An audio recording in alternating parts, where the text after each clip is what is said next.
connect. There's only one member left inside them. They don't know it. It is here. BK Gaming. Nice. And it's a 1v1. Sorcerer. Shield swap. Is it enough? Alliance.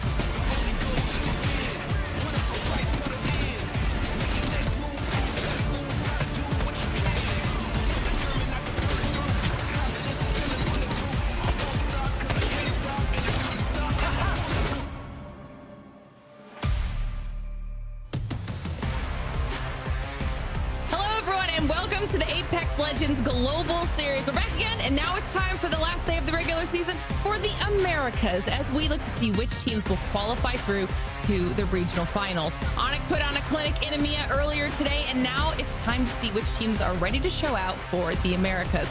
My name is Glitter Explosion, and I will be your host for today. We've got to get the guys back in here as well, because we've got Dia and Genome ready to go. Dia, do you think Americas is going to be as exciting as EMEA was? I've got to be honest with all of you Americas fans out there. EMEA gave us a collateral Kraber shot in the first 3 games. So I hope it is. And if we go off yesterday's games in Americas, I will say I dare it just might be as exciting as the EMEA. Yeah, I kind of agree with that. Genome, have you been able to recover a little bit of energy between the 2 series here? Oh, absolutely. It's a glorious day outside. I went for a walk in between, grabbed a coffee, grabbed a nice little salted sandwich for myself. I'm feeling refreshed. I'm feeling ready. And I am absolutely hoping that we get every little piece of action and intrigue that we had in EMEA following us over to NA. I could not agree anymore. We have quite a lot to dive into here today. Storylines to be set, stats to talk about. So before we do that, you mentioned it, Dia. Let's take a look back at what happened yesterday. It's a doubleheader weekend. We had just had match day 8. So talk me through those first 3 circles. As I said on the actual match day, game 1 broke records in the form of Jen Burton securing a monstrous amount of KP. In fact, the most kills in a single game during all of Split 2 in Year 5. So, fantastic game from 100 Thieves. Obviously, they were the winners after that performance. Match 2 broke my brain in a bit of a different way. This was a great win from ZZ to actually find their first victory of the day, and what ended up being their last, despite a fantastic performance. What was weird about it was this last shot from Zero that had him simultaneously turning into a death box. Kryvor ended up taking game number 3 in pretty spectacular fashion. After 2 teams decided to fight each other for God Spot, understandably, ZZ played for the win, and Exterminators played not to let them win. In the end, Kryvor walked right up to Lightning Rod and took a victory away with a fantastically placed bubble, and honestly, some really nice play.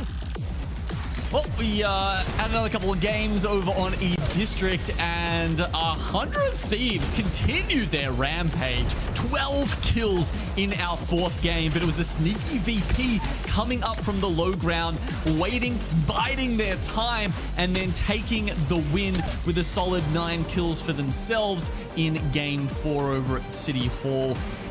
Game 5, we did see Sentinels taking a much-needed dub, as you can see, 7th before this happened. But it was Team Falcons, Team Inferno also picking up quite a few kills here at the end. And then to cap off the day, just like they started it, we had 100 Thieves put out an absolute clinic with 19 kills to finish off the day and get into triple digits. They were only 3 points away from grabbing a bonus point with almost more than 50 over the top of ZZ there. It was a phenomenal performance from that team.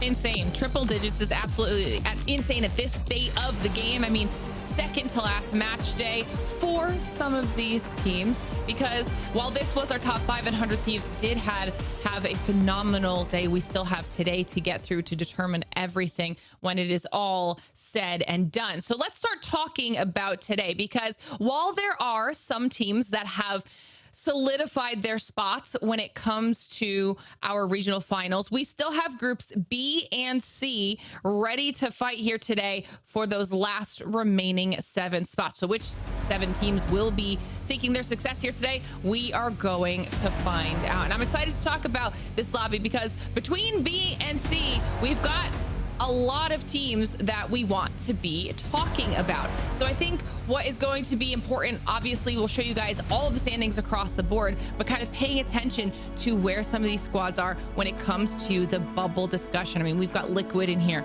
we have Rock in here, THUGGETS, we've got Oblivion, 100 Thieves are back again after that absolutely insane performance. Shopify, I mean, this is not going to be an easy lobby. So I think it's going to be interesting to see how this plays out. We'll take a look at what I'm talking about when it comes to where these teams are at as far as their regional finals placements. And these are the ones, like I had mentioned, that have already solidified their regional finals spots. So like we said, there's still 7 spots available that everyone is going to be fighting over here today. And then depending on how these teams that have already solidified their spots do, could be some potential for a point sponge as well. Also with a look here at our America's overall scoreboard. And one important thing to know is that obviously the teams that have 6 series played are the ones that will not be playing. That's Group A. We won't be seeing them here today. They finished yesterday. And then now it's just down to B and C to see what they can do, which means that there's a very real possibility, Dia, that, you know, Falcons, ZZ get leapfrogged depending on performances. Yeah, it's entirely likely that we see a lot of teams passing others today. Where the focus is really going to be is on the line between those making it to regional finals and not. That right now has the cutoff of Masters of Evil. I will say, in the favor of Masters of Evil, they're playing today, so they are likely going to continue, but it still is a team that is just on the line of qualification. And even this morning, we saw plenty of squads that had the opportunity to make it into regional finals barely miss out. Yeah, and that's always the story. It's always someone separated by a point or 2 at the end of the day. So every single match today will matter to our squads. But let's start talking about some individual storylines that could be exciting to follow throughout the day. Genome, I want to start with you. Which team do you want to talk about? I want to talk about Develop Modern Gaming, also known as DMG, because they are developing, and I'm not going to lie, some of their compositions also pretty modern. This is, we can see there from game 1, the only team in North America to be playing Watson right from the get-go. Also playing like a defensive crypto style, which is interesting as well. DJ Killer has also just really put himself in everyone's focus. You can see here making some really cool plays just by himself. But he is one of the highest rated players in the entire scene, not just in his team, but in the entire region right now, if you go by the absolute player value metric. Now, here's some of the stats we saw from match day 7 from these guys. They got the most kills, they got the most points overall, albeit it was a very tightly contested day. You know, they're winning with 57, not say like the 103 that we saw out of 100 Thieves yesterday. But really interested to see if these guys keep that kind of pace up, because sort of similar to some of the teams we were talking about earlier in EMEA today, it does feel like you know, Future Streams and DJ Killer here potentially could be the next wave of players to make it to the top in ALGS. Absolutely, which is why we're constantly also talking about people making their way through Challenger Circuit as well. But for me, I want to talk a little bit about VP here today. We've got the trio of MT, Lou, and Slayer. And now, while it might look like when it comes to their champs points that they are a little bit on the bubble, they are technically over that 2,600 mark, so they should be relatively safe. Not 100% though when it comes to their performance for me. This is why I want to talk about them, okay? Because I really want them to get their consistency back on board. We saw them kick off the split in match day 2. That was their first match day, and they won that first match day, looking absolutely unstoppable, and then had a big fall off throughout the rest of the split. Up until, though, this most recent play day for them. This was a little bit of a return to form, having gotten third place with some really solid stats. And this is kind of what we were looking for, a little bit of a resurgence of what we know that they are capable of, because they really want to kind of continue to snowball and set that confidence up well when it comes to not only regional finals, but then, of course, you know, playing at that international stage at Champs. But Dia, final team, who do you have? Tell me about them. Well, I said I like to say THUGGETS' name, and I wasn't lying, so I decided to give myself a whole segment on them. I'm really looking at the THUGGETS coming into today, and it isn't just because I like to say their name, although I can't lie, that did play a part in it. A big part of why I want to focus on this team is because when we look at how they play Apex Legends, they actually do it in a relatively textbook way. I think they have a great idea of where to play, when to play, and how to do it. Their transitions have been a point of struggle for the team, and even despite that, statistically, the team lands themselves pretty well. They're currently sitting on the bubble of teams that could qualify to regional finals at 21st. Well, all you need to be is 20th to move on to the regional finals.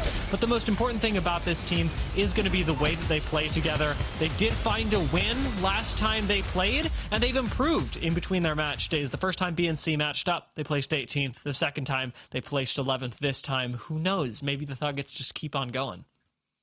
I mean, I love it. Another great choice. There's so many good teams to be following here today. And at the end of the day, though, it's really going to boil down to which of those 7 are able to step up to the plate and get those final 7 spots. But we'll talk a little bit about Champs. We obviously keep mentioning it. That is the ultimate end goal at the end of all of this. So we'll take a look at the championship standings. And this is where everybody is right now. Based off of Champs points, obviously, top 24 would get through. And you can see what I was talking about with VP there. They're just above that 2,600 mark. So it looks like they are a little bit on the bubble, but there is a 400-point fall off going down from there. However, this is important because these the stars that you see on these 4 teams represent the teams that are currently in first place in their region. So if they won Pro League, they would be then qualifying through to Champs. However, if we were to end it all today, not counting the series, this is where teams would fall. And one important thing to point out here is that if those teams with the stars do end up winning regional finals or Pro League,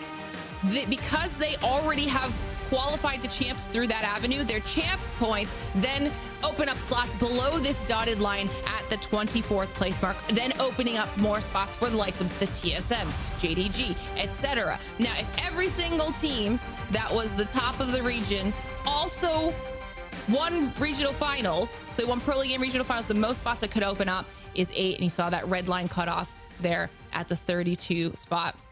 That would be the most that could ever possibly make their way in off of additional spots being opened up. But there's so much going on that we're going to be keeping track of. Don't worry, we'll make sure that you stay informed on where all of that is shaking out. Now, one of the biggest parts, though, to Champs is obviously all of you at home, our spectators. Do you want to be showing up to come see Champs? Because we can tell you a little bit more about that right now. Obviously, we're going back to Japan, but we wanted to give you a little bit more information on the where, when, how you can get your tickets and make sure that you lock them in for this big event, because our tickets will be live next week on our ticketing partner site, Zyko, on October 11th at 1 a.m. PT, 4 a.m. ET, 5 p.m. JST, which of course will be during our first regional final of Split 2. So you can find more information as that day nears on our ALGS website's Year 5 Championships page. See all the latest information about Champs here, from tickets to exciting news and updates, of course. So that way you guys can make sure you get in there nice and early and get your tickets to come hang out with us in Japan, because it is going to be an absolute blast. I cannot wait to see how all of that goes. I know that Dia and Genome are very excited to be back in Sapporo as well. It's going to be a great time, Genome. It's going to be great. Oh, it was the best time last time. Yeah, look, if you can go, absolutely do go. Japan's amazing. Apex is amazing. Apex in Japan, like, can you even imagine? It's so double whammy. It's so much fun. Not to fixate on the wrong thing, but it did happen right next to the Winter Festival last year. We had a lot of beautiful ice sculptures. It was like, obviously we're all there for Apex Legends, but the fact that Sapporo has a huge cultural event at the same time did not go unappreciated. Absolutely. which is why you guys got to make sure you get your tickets so we can see you there. But let's start talking about our match day, okay? Let's start talking about what we have coming up, because first things first, we've got a classic map rotation here today. First 3 on World's Edge, second 3 on Storm Point. So let's start breaking down what this could potentially mean here just a little bit. Another opportunity for you to get real analytical here, Dia, because we're going to take a look at some of the historical rings that we've gotten throughout the split here in Americas, and I want to pick your brain a little bit on these. I mean, you're thinking the same thing that I'm thinking. We are so far south in Americas. Our single climatizer zone sticks out like a sore thumb. I will say, on that same match day 2, took us all the way to the opposite side as well. So just interesting match day 2 things. However, the fact that the zones in the Americas are largely central is going to lead some teams to be more advantaged than others. And make no mistake, they have this data when they're picking their POIs as well. So when you look towards where the teams are dropping, we've got CIMJ over in Monument with nobody in Fragment, actually setting themselves up for a decent bit of success. We've got the Masters of Evil, who are sitting at Landslide, and with Masters of Evil being a bubble qualifying team, it's very likely that being able to play center zone consistently will get them there. We got the THUGGETS over at Staging, DGAP at Harvester, and even Orin Esports over at Lava Siphon. They could be the big beneficiaries. I think the question mark for me today is going to be 100 Thieves at Geyser, a typically considered very weak POI, but given the amount of central and southern zones that we've had, I'd say Geyser's probably looking a lot better this split than it has in the past. Still, 100 Thieves playing out of Geyser? Kind of strange. Anything else jumping out at you here, Genome?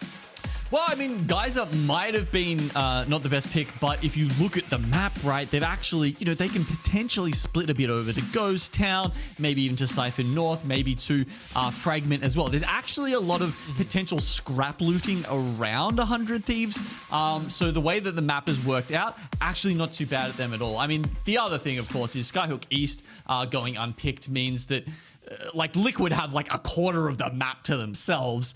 That's just bonkers for that. And I guess one last thing to note will be Big Maud. So it's dropped down to a 38th pick. It really has fallen down the standings these days. And one of the reasons is, I don't know if this was announced anywhere, but the guns no longer come with the Rampart hop-ups. It was one of the big reasons to drop there, right? And now that hop-ups are integrated into the guns, you don't start off with those buffed weapons at Big Maud.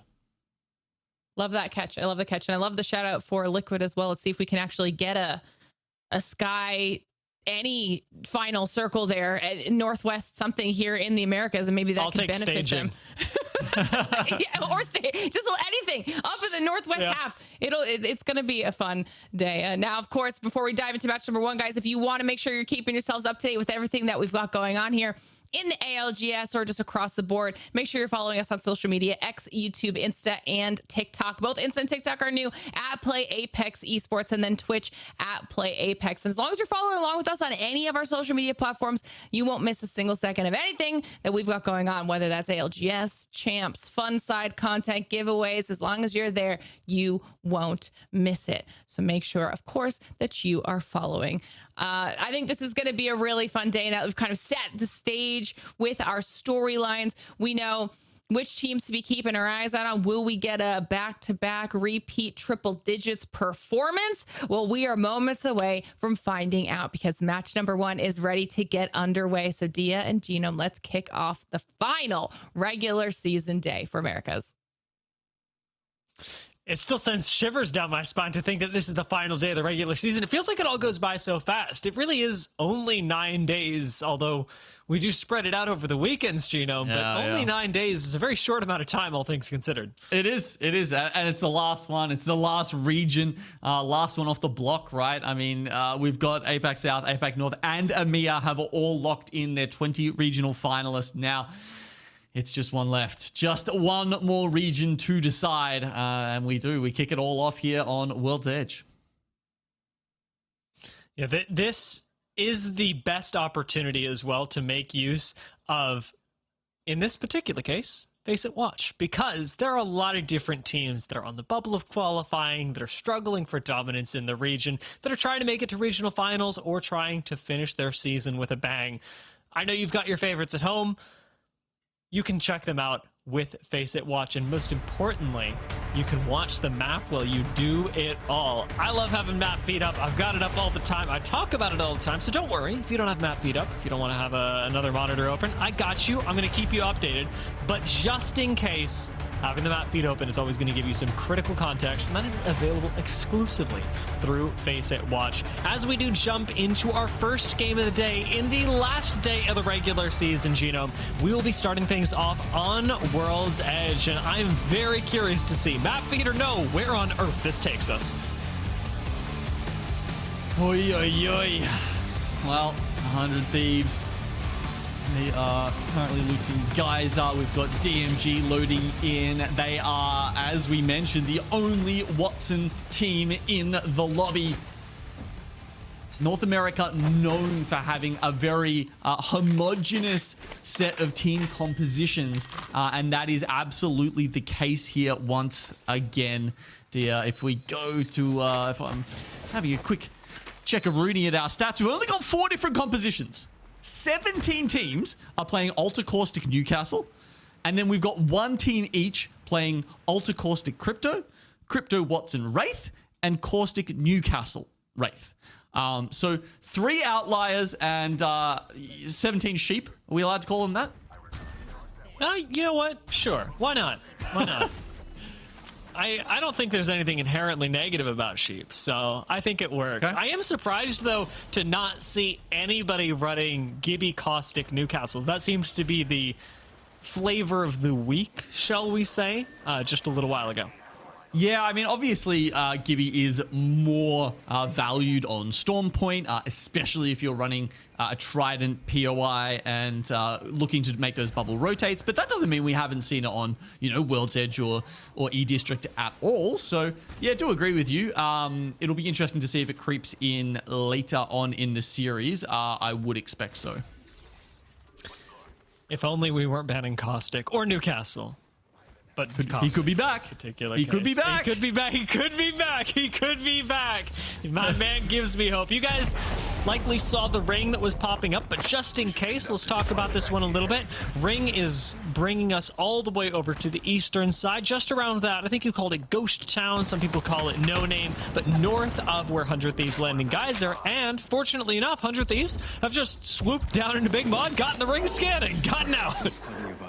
Yeah, it's always a little annoying, of course, when you have to negatively rotate. Well, I mean, not that they would have thought they were necessarily, but you go one way, have to hit the scan, and then you realize the ring is so close to you, but it's in the opposite direction. And all that means is there's potential for teams like Virtus.pro, who pulled up from Big Mod and went over them, obviously, with that scan happening earlier.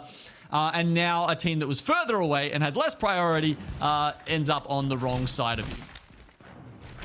All of a sudden, got big problems in your way. Virtus.pro, however, have some problems of their own. Controlling this high ground is going to be tough. As a team that rotated early, have relatively few meds, and even lower Evo, they have to not only watch their fronts and keep teams in Fragment and Monument honest, but also watch their backs, because 100 Thieves or DMG, Pioneers, Unreal Nightmare could all come up from this direction. I like that Slayer is just keeping his eyes peeled on the horizon, making sure nobody walks up on the team. Yeah, well, Fire Stray is right behind them. And you can see it looked like MT was actually playing for the Newcastle res, like potentially get knocked like he just has been right now.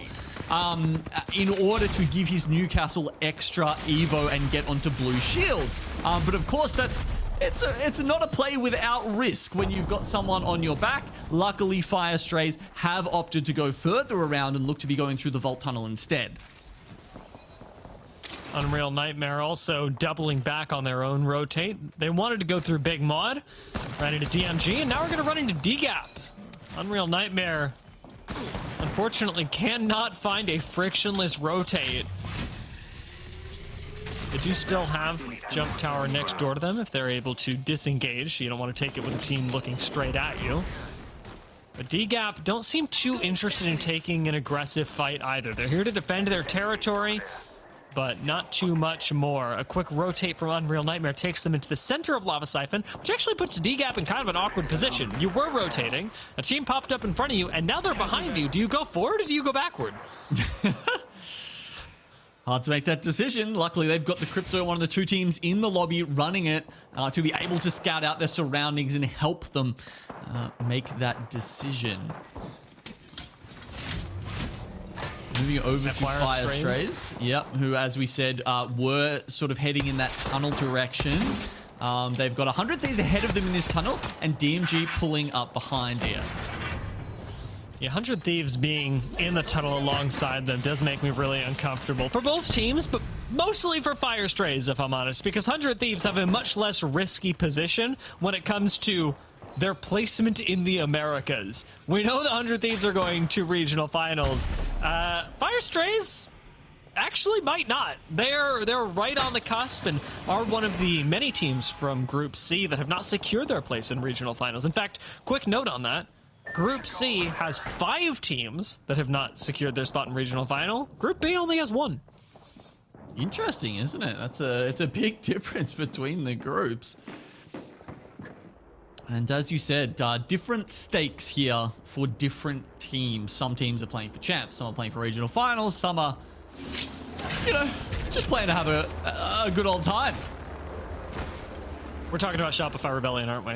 Yeah, look, these guys, I mean, look, I know it got talked about yesterday. They had a great time in scrims this week, but scrimbucks apparently don't convert all that well into real placement points as well as they used to. Yeah, that was surprising to me. I did expect to see Shopify Rebellion popping off a little bit more, but maybe that's going to be today, because as we did mention in EMEA, the scrimbucks seems to be cashed in there. 5-star cashing in something. As FYR Strays will unfortunately fall to DMG, the first squad to go down, and not the day you want to do it on. Nope, as you said, they absolutely do need those points. But, of course, so do DMG. And here they go up against, possibly, right now, if we're going off, you know, we're looking at the form guide, DR, potentially the most scary team in the entire lobby. These guys were on a tear yesterday. Their confidence is going to be sky high. I mean, Jen, obviously, you know, wasn't here for the first couple of match days, and he is making up for lost time. The guy is absolutely shredding our other pros in North America. Yeah, plays really well with the squad, and in this particular case, keeps them quite honest. He and Phony, who was nice enough to grace us with an interview on the broadcast yesterday, brought a lot of perspective to how 100 Thieves are approaching this, and specifically in this game, it does seem like that's with a lot of reservation. They had the opportunity to jump on DMG. They had done a decent amount of damage, but didn't want to overextend and lose their position, which they prioritized over everything else. We saw them doing that yesterday with 100 Thieves, always making the most aggressive plays only for the best spots. And if you can make that critical decision at a critical time, well, look, it lends itself to ending up with a very large scoreline. And 100 Thieves were successful more often than not yesterday. Today it's the decision to play Gatekeep in the tunnel and see where the ring goes. Of course, as we saw on the map there, as Shopify have to go for a little bit of a reset here with Zainu down. Luckily, Crafter, Moby are ready at hand. The zone was shifting into Fragment East, away from the tunnel, away from, you know, maybe the more northern scenes in Epicenter, even away from the sort of lava lake that runs through the middle of Monument and Fragment that we saw it go to in our last set. Pioneers hope to take control of the snake, do so from the inside. Everybody grouping up, but eating Peacekeeper shots to the face. Cruel Buckle stabilizes the crew. And now we've got some caustic barrels just to make sure that this spot is all the safer. The awkward part of this is that they're spending a lot of time and resources securing themselves a spot in what is not the next ring, not even close. Pioneers have some safety in Harvester, but need to get out and up towards the northeast, where Grow Gaming wait for Pioneers and Unreal Nightmare to finish their fight. Yeah, Unreal Nightmare creeping up behind now. This is one of the surprise packages, I think, for this split. Currently sitting, what, like top 10 or something? I don't think anyone would have put them that high if you were doing a prediction of where our teams ended in terms of the Americas standings at the start of the split. But they have proven over quite a few match days now that they've got what it takes. You know, I'd probably chuck them in a similar bucket to someone like DMG, who are really showing that they are, you know, perhaps the next wave. Pioneers just going to be timing their heels for a little while, as that next wave will have to wait until next ring. This is a huge roll. I cannot believe 100 Thieves got the Mythic Crate spot. Actually, that brings up an important question. How many teams do you think about the Mythic Crate when they're rotating? Like, where it's likely to spawn and what areas of the map have the most, like, concentration loop? And somebody's doing that. There's an analyst out there who's doing that. Yeah, I'm sure there is. Obviously 100 Thieves have changed up their support roster recently, right? Adding Balverine in favor of longtime coach Bronzy, who had, you know, a nice send-off. It was nothing acrimonious between those, but it sure has been cool seeing their approach to the game. And obviously Balverine would have been very happy with his first day on the squad. Huntsman needing some caustic gas. Unreal Nightmare in trouble. Trade 1-for-1. And it's up to Davis to clutch. It's absolutely possible with the altar as well. Ava's on 1 HP. But he's just taking a little too much damage and has nowhere to go. 1 second left until he's able to get out of the building, and he dips. DGAP go down meanwhile, as Oren came in for the third party, and Unreal Nightmare seemed to have gotten away. Weirdly enough, on perfect timing. What? There's no way he gets away with this. That's actually fine, and Oren are cooked. I think they might be done for. Absolutely right. DMG look to be getting the better of them. Virtus.pro on the adjacent choke, also thinking about having a go at this. Grow Gaming, I thought they might finish off Unreal Nightmare as well. They were actually porting to the backside to think about getting involved in and third-partying that fight down at North Siphon, but they don't in the end.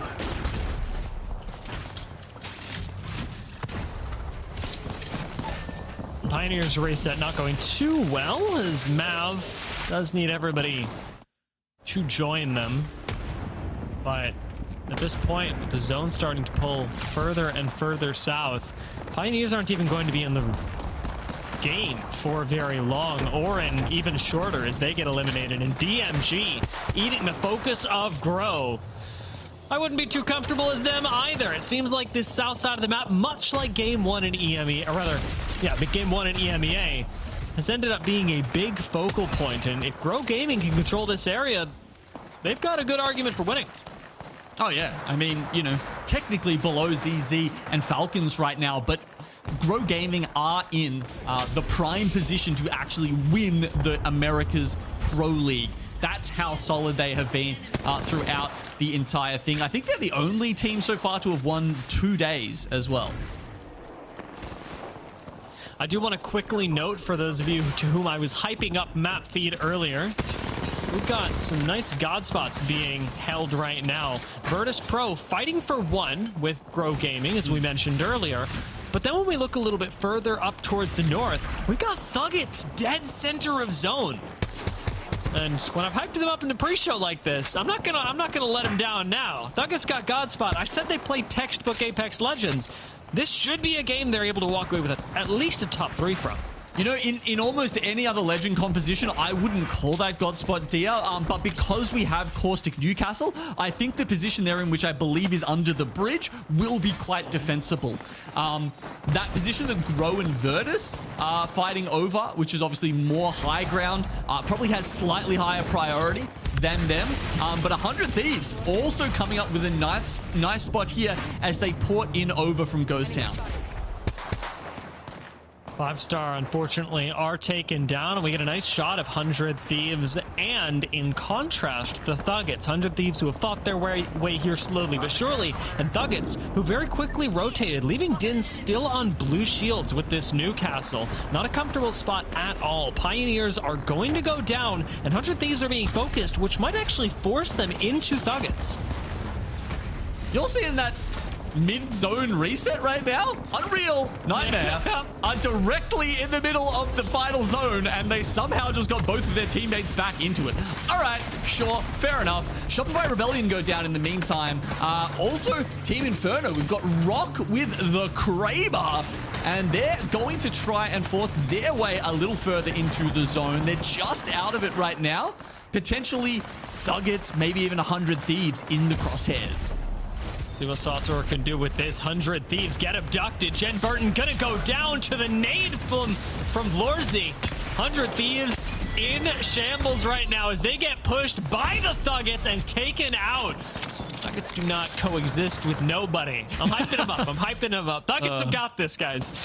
Oh my God, VP are trying to coexist with themselves right now. They've got about a centimeter to play behind this fence, and yeah, even one single caustic barrel with the buff to the damage would probably be enough to finish them. Keon trying to see through the gas, and Virtus.pro somehow survived the pressure that Grow Gaming are exerting from this southwestern side of the zone. Nocta's got to play pretty carefully, especially because on this high ground, you've got an insane amount of priority, but also there are still enough teams in the lobby with head peaks on you that you have to be worried. The fact that Virtus.pro survived their rotation and put themselves ahead of Grow Gaming could cause serious problems for Grow. As the Ninjas and Pyjamas go down, Masters of Evil likely to be next, sitting inside of caustic gas with Zone at their backs. We could be going from 9 to even 7 squads very soon. Oblivion out. Oh my God, just gets the med kit off in time. Perfectly done. Down to the frame, but with CIMJ in this building to his right, Kuzme is going to struggle to get any further, I would say. Masters of Evil do go down. That is CIMJ finishing them off. And now we're down to 7. This is still looking, I will say, insanely good for THUGGETS. Rock, who were their next door neighbors, have committed onto a fight on the high ground that seems to be going their way, but not quite well enough. So not well enough that Din from THUGGETS is able to pick up kills on Rock, who now have to reset on high ground. Unreal Nightmare are going to go down. And Rock, dead center of zone, have a lot of teams looking at them. Again, THUGGETS most notably. From the low ground, it is so difficult to take this team out. I want to take a listen with THUGGETS, see if they can convert this into a win. It's top forward. Can we identify? Yo, grenades. Yeah, I'm grabbing. I think there's a team up here. There might be a team on the left. I'm gonna kind of look.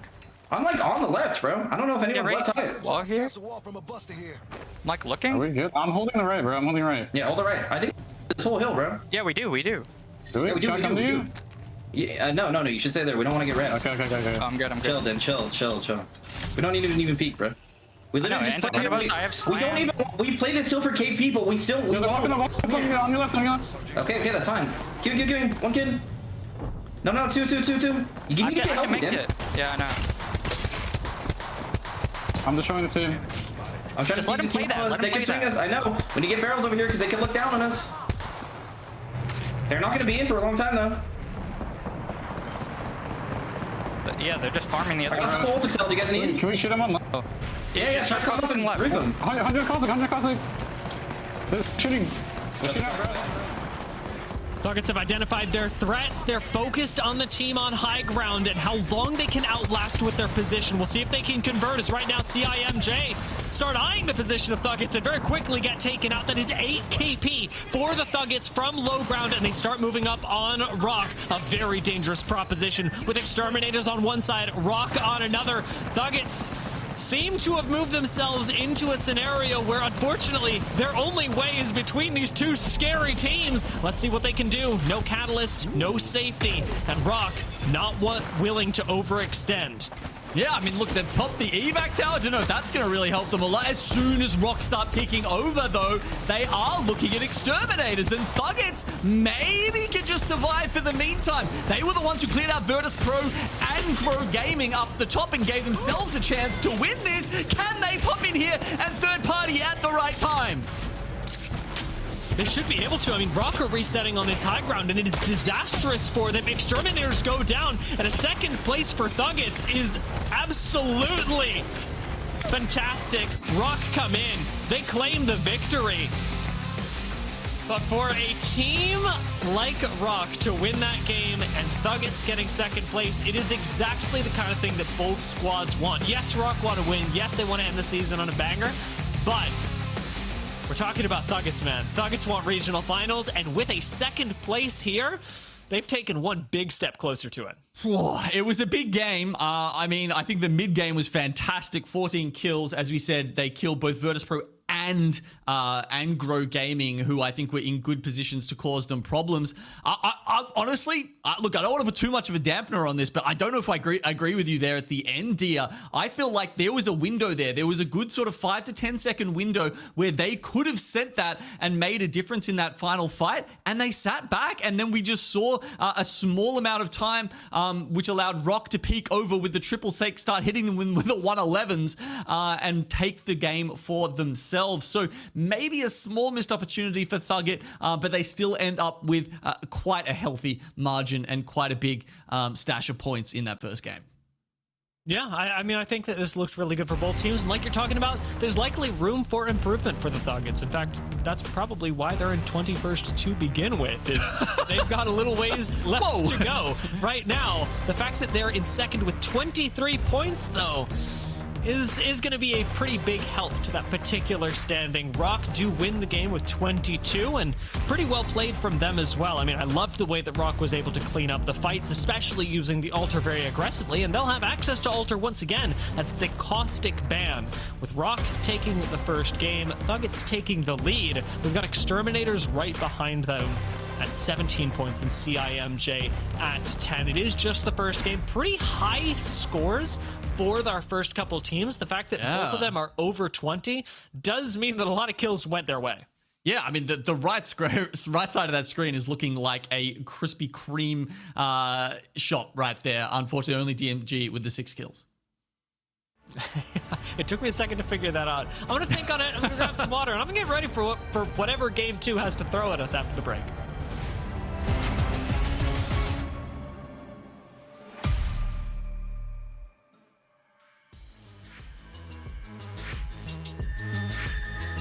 ちゃんが1人いましたが、それも落として、一番不利ですね、ノイジー。はい、さあ一番いいところからさらにとどめのキャッスルボール。これで自分たち安全に周りを打ち制圧できるが、さあドスコイが全滅、ノイジーが残って、この欲しい最終局面、リージョンファイナルからの世界へ。さあ絞り出すようにエリアが迫ってくる。さあ唯一ジブラルタル持ってるリドロードは外に出た。ただタイダがダウンズ、残ったモーモンですが、リドロードは3位。さあキャットジャム対ブラックシープ、キャットジャムが仕掛けて、エンターボース36が全滅。ここはミーティアが耐え抜きました。ただ状況は厳しそう。そうですね、その間にホワイトグリムリーパーとリアライズアビスもファイトしてますね。はい、ダウンしていないのはホワイトグリムリーパー。リアライズアビスを倒して、そしてミーティアノバを倒しきって、最後はホワイトグリムリーパー。さあ最後はキャットジャムが飛んでくる。 3v3 ですね。今日2度目なるか。さあ先に取ったのシナップ、ハントが落ちて、ここはしっかり溜め込んでキャットジャム、今日2度目のチャンピオンになりました。そうですね、蘇生タイダメルトステラ。さあこれはキルリーダーピノタとの3対1なんですが、これ蘇生が通って、さあ戻ってきて、さああるのか。いやーこれはさすがに2人できた。タイダがピースキーパーで落としている。さあリドル取れるのか、1人になった。リドルオーダー最後は。ただこうなるともう 3v3 なので、ポジション的にはブラックシープがハイグラウンドを取るという意味ですね。リアライズのまま初のチャンピオンかかる。静がちょっと顔を出したところ痛いダメージもらいました。2人削られてるのでこれ一気に攻めてきますね。はい、さあリアライズ1人失ってインキャも落ちる。3対1。ブラックシープ今日絶好調。最後チャンピオンで締めくく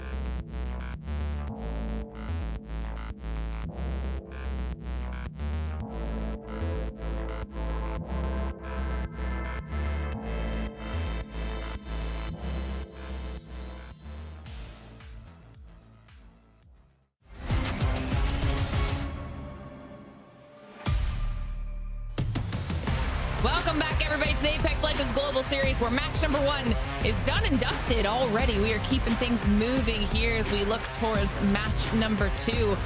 And that was a pretty interesting final fight there, Dia. I mean, Rock had a really strong position, but like you had mentioned, you talked about them, THUGGETS coming out the gate strong with at least a really good second place.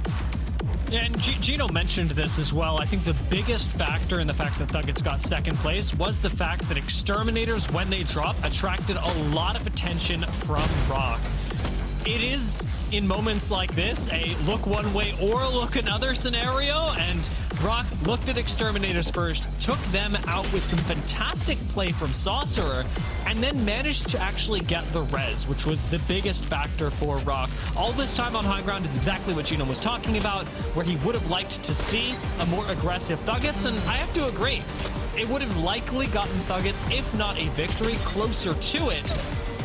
Second place, still fantastic for them, as we talked about, and they ended up taking points lead, which for a team that is on the bubble of qualification to regional finals is the most important thing.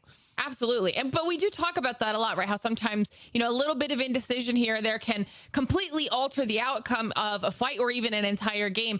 And you know, maybe we saw a little bit of that out of the THUGGETS, but it is just the first match. They did give themselves some momentum, some confidence, and now as we head into match number 2, they can potentially build off of that. As we saw in EMEA earlier, Caustic is that first ban out of the legend rotation, but as we also saw earlier, he came back in later on in the day in match number 6, so we'll have to see if the Americas do anything similar to EMEA. At this point, I think we're banning, what was it? I think it's Newcastle next, if I'm not mistaken. And you know what? I'm going to make sure that I'm not mistaken right now. It is Newcastle next. So if we're following in the footsteps of EMEA, Newcastle will be the next band, followed by Watson. We'll see. I suspect that the Americas will go slightly differently, just because we tend to dance to the tune of a different fiddler. That metaphor came into my brain so good. perfectly. You got that I don't one. even know. I don't know if anybody says that. It just sounds so right. And I guess we'll see whether it feels right to our teams as we drop into game number 2. If they don't say it, they say it now. So. Yeah. Didn't you beat a You too can use trendsetter? this at home. I hope so. Our winners of game 1, Rock, starting things off in Epicenter. Also kind of a trendsetter location. I don't think Epicenter was especially popular. We used to get Survey Epi being the claimed drops before POI draft was invented. I think I'm going to use the word invented here. Created, incepted, I'm not sure. But the fact that Rock drop Epicenter and Ninjas in Pyjamas drop Survey Camp does mean that this POI's loot is a little bit more limited. The real benefit is that you get things like this, things like the ring console for advanced information, and this information leads us perfectly into where we are going, down towards Virtus.pro, DMG, and 100 Thieves. I was hoping that they'd be getting that information because with this zone pulling as aggressively southeast as it did, obviously it's going to be favoring DMG and Stacks and VP at Big Mod. We heard Genome talking about how Big Mod hasn't been as chosen as much lately because of that loot nerf, but you do see the ring console at Big Mod as well, so VP have some information. They're going to start rotating into one of those buildings, whichever area they think that this is potentially going to be ending at, and setting themselves up permanently here as we could start to see the mass rotation coming through. 100 Thieves are getting the scan at Big Mod as well, but I want to touch on where Virtus.pro are playing. They look to be playing the furthest building, the only building that is all the way out to the eastern side, and I want to note it because it is an extremely inactive position that has the potential to win you the game. This is a bit of a gamble by Virtus.pro. If they win the game, it's great. if they end up with 0 KP and a 7th place, it's a very, very bad play. So I'm curious whether they'll stick to this or start moving around a little. We're also still sticking with that southern and or central ring theme for the Americas so far that you talked about when you did the historic ring analysis, which does put the likes of Liquid Alienware all the way up at Skyhook with a very long road to get to where they need to be for this final circle. CIMJ starting to show up in the final circle. And white armors and all. The epitome of a World's Edge zone rotation. There's really nothing that CIMJ have to worry about at the moment, but later on that is not going to stay true. DMG, however, making Pioneers worry, that's for sure. This fight towards the southern side of Stacks seems to be going DMG's way, and with DJ Killa on the R99, there is no mystery why. That guy is a monster. I don't think Pioneers was ready for that. They do. You could see Mav right there managed to escape, so an opportunity potentially to maybe get the team back up here, but Mav is a solo, so this will not be super easy. Hopefully can do it without drawing too much attention, as they do have that beacon down and ready to go. So Pioneers will be respawning back in. Will not be the first team eliminated, which right now with this situation is huge.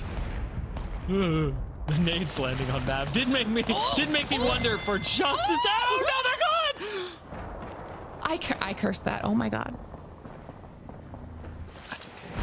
I think it's important to forgive yourself at times like these. Oh my god. The timing.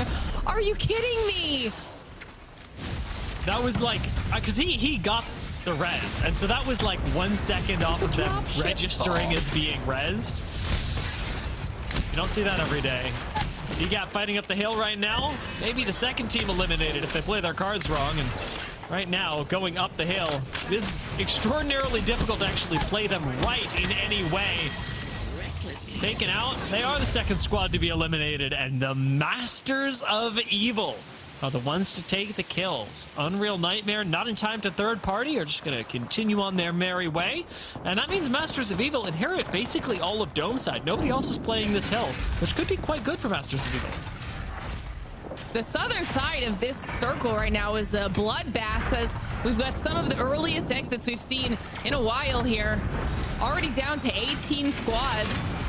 And I think everybody came ready to play here in match day 9, knowing that it's all or nothing today. Get those points on the board when you can, where you can, and that's exactly what we're seeing a lot of these teams doing. THUGGETS, our second place team, but now first overall because of their performance. That was something you guys talked about. 14 kills in match number 1 for THUGGETS. They have set themselves up nicely here with lots of cover. And it's worth experimenting. Let's see what happens with THUGGETS, because they've once again predicted a spot in zone, and the thing that I critiqued about them in the pre-show is not their zone prediction, it's not their end game play, it's their transitions from area to area. If this ring pulls away from THUGGETS, that's going to be a big problem for them. I like that shout. It'll be fun to kind of follow along their journey and see what they're able to figure out. Meanwhile, 100 Thieves, I've been watching them do some poke damage in the kill feed, and now we get to see from their POV how exactly it's going down, because Jen is just not letting up, but it's all down to Jen at this point. Take that portal back, see if they can maybe get a bit of a reset without being followed. Meanwhile, Inferno is eliminated. He's got the support perks on Watson, which is going to be really nice, letting Phony regen up as soon as he's picked up. And hopefully letting 100 Thieves stabilize in mod. This will not be punished by Grow Gaming because they were flanked at the time. Rock Esports was trying to poke up and see if they could take a bite out of Grow. And 100 Thieves get to reset as a result. This next ring, though, going to be very telling. Where are we going? Honestly, no huge change. Basically, everybody that thought they were in ring, they're in ring. This is going to be an insane final circle, Dia. What does this ring tell me? I think this ring tells me, if I'm speaking to the ring, that we're going a little bit further north towards the eggshell rather than deep into Stacks. That's the vibe I'm getting right now. Okay. And you can feel free to call me on that later on if I'm wrong.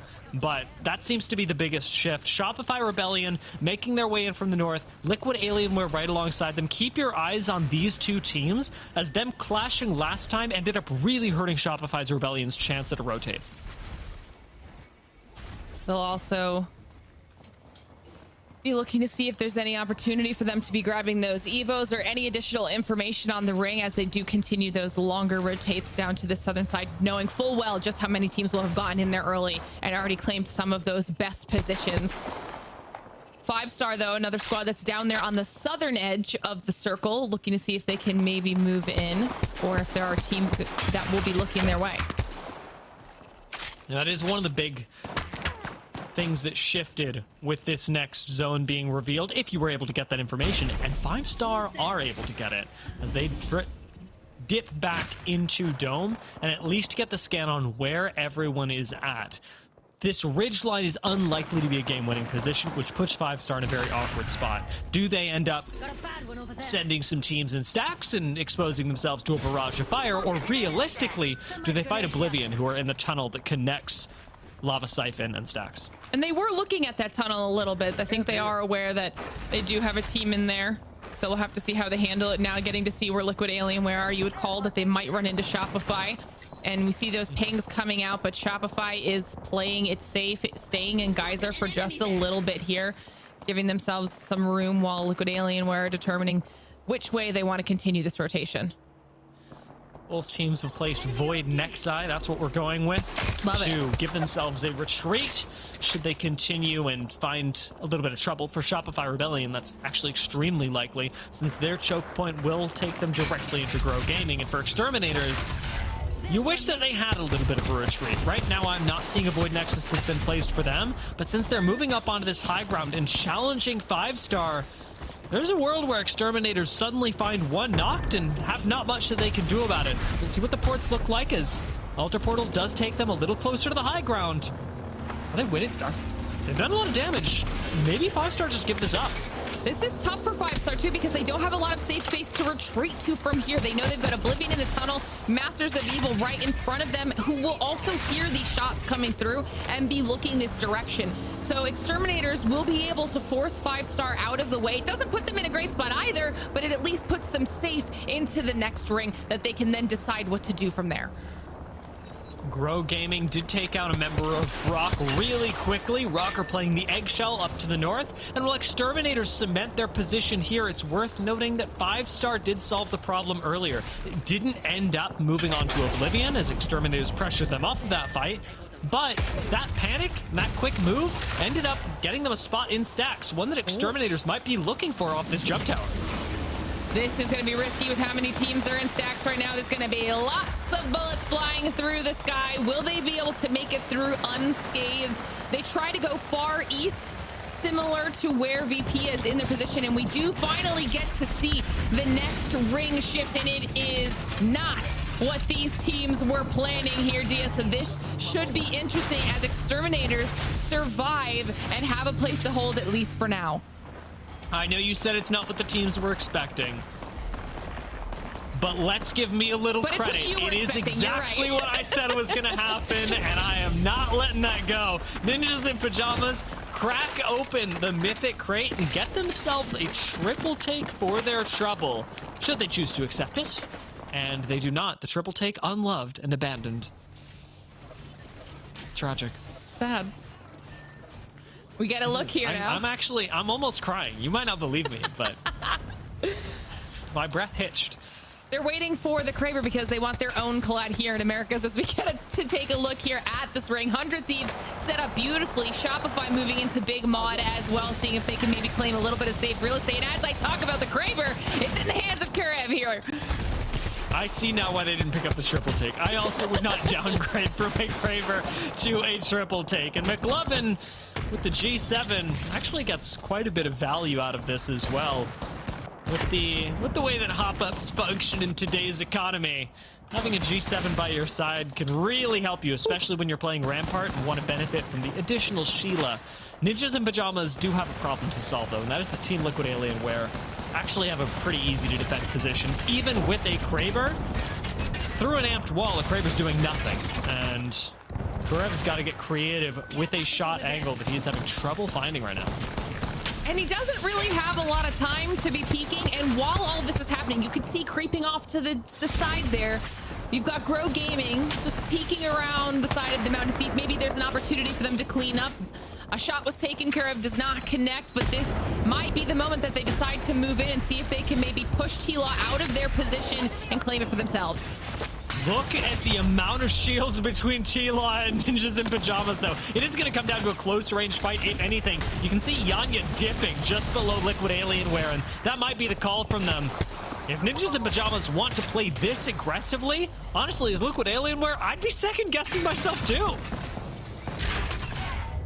A little bit of a push, a little bit of a retreat, but it does force Liquid Alienware off of them, giving Ninjas in Pyjamas just an opportunity to breathe. Vayne is down here on this lower portion of the bridge, continuing to harass, not allowing Liquid Alienware to just back off without at least a little bit of punishment here. Now Liquid Alienware find themselves backed into a corner. Meanwhile, Exterminators are moving in on VP. Oh, and Slayer did not expect the door to go down. With Sheila in play, you're never safe, not even behind a door. Exterminators will take down Virtus.pro, and they continue their rampage as Ninjas in Pyjamas are doing much the same. Liquid Alienware down one, full thirsted.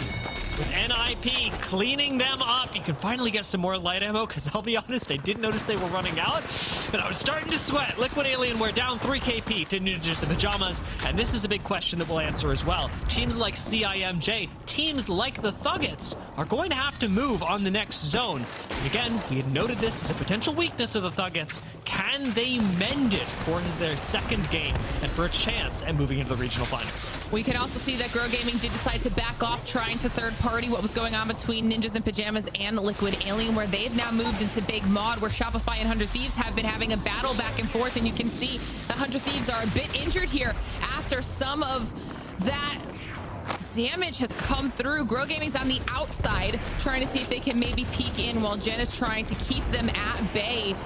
And this is going to potentially be an opportunity right now for Grow Gaming to claim some serious real estate.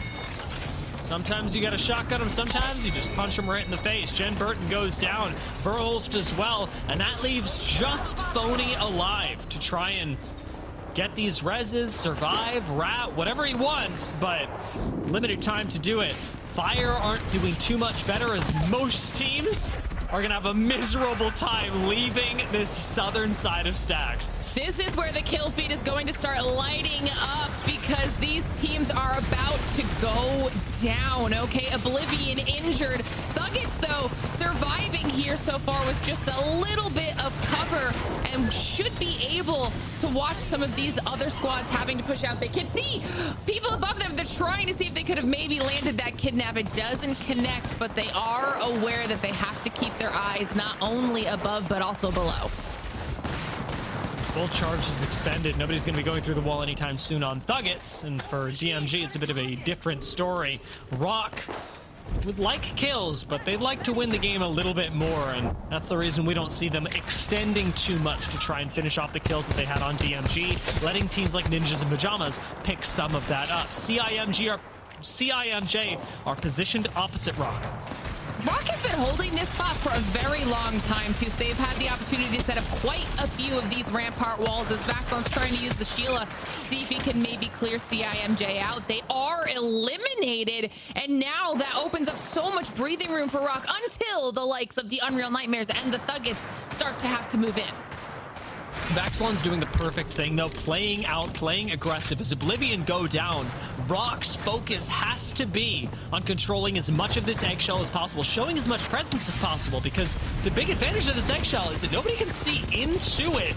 Thuggets try and slam on the outside and immediately are going to get melted by the Sheila. This nade is doing nothing, and this is exactly what we talked about. The movement from Thuggets is just not there. The game plan did not allow them to survive against Unreal Nightmare, and I'll be honest, it might not even let Unreal Nightmare survive.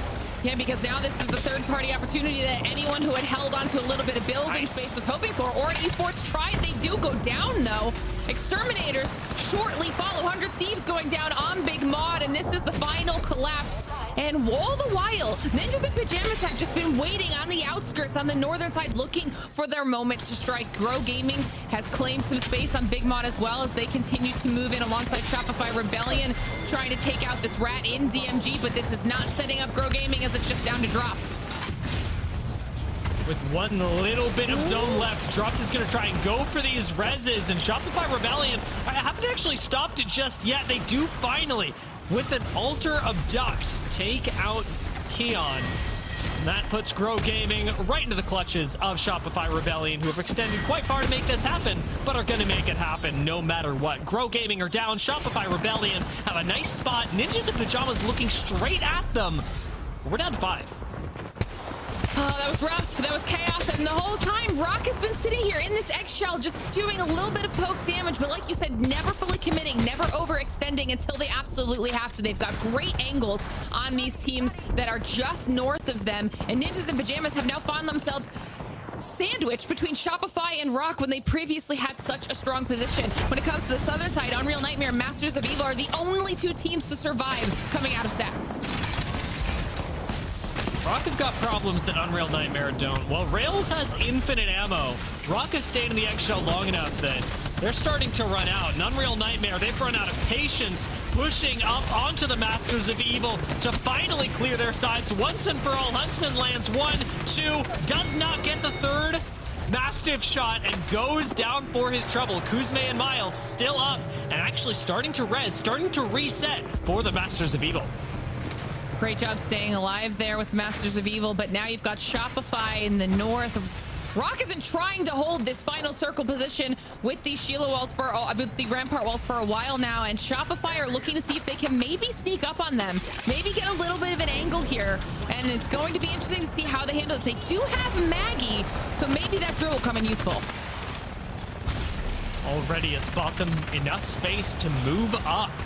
The drill alone is taking positioning away from Rock, but with Altar, anything is possible. I mean, Rock could show up right on top of Shopify Rebellion at a moment's notice, and Masters of Evil are the real X factor here. The big thing is that Masters of Evil do not want to push Rock, who are on high ground. That is sure to be in their death. Cannot believe that Masters of Evil has managed to continue just to sneak up right on the underside of this rock and still stay alive. You can see Shopify trying to figure out what they want to do here. Are they going to go for that low ground and fight Masters of Evil, try to go for the KP, or do they want to try and stay alive, see if it forces Rock out of position as they don't have too much cover to work with? This is where it's all going to pop off, Dia. It's just this final 3v3v3. And you called it out. Maggie is going to make the biggest difference. Drill usage is going to make the biggest difference. Rock are essentially out of space to play on the inside and have to use Altar if they want to get out. This drill could cook their entire game plan. And Rock, they're going for it. They are putting the no-win situation up against Shopify Rebellion, and they full send. I cannot believe that happened, and somehow the shots are connecting right now. Masters of Evil, they go down trying to play third party, and Rock wins match number 2. Dia, how did they stay alive? Their second win in a row. Rock do the same thing that they did in game number 1. They play for a power position, especially in the mid game, and this time I'd say even earlier than that. What's amazing to me is that Rock not only won that game, they managed to not run out of ammo somehow along the way, because they had no death boxes to play with. Nobody was coexisting in their space, and yet they force a fight between the other 2 teams, and that is always how Apex is going to go.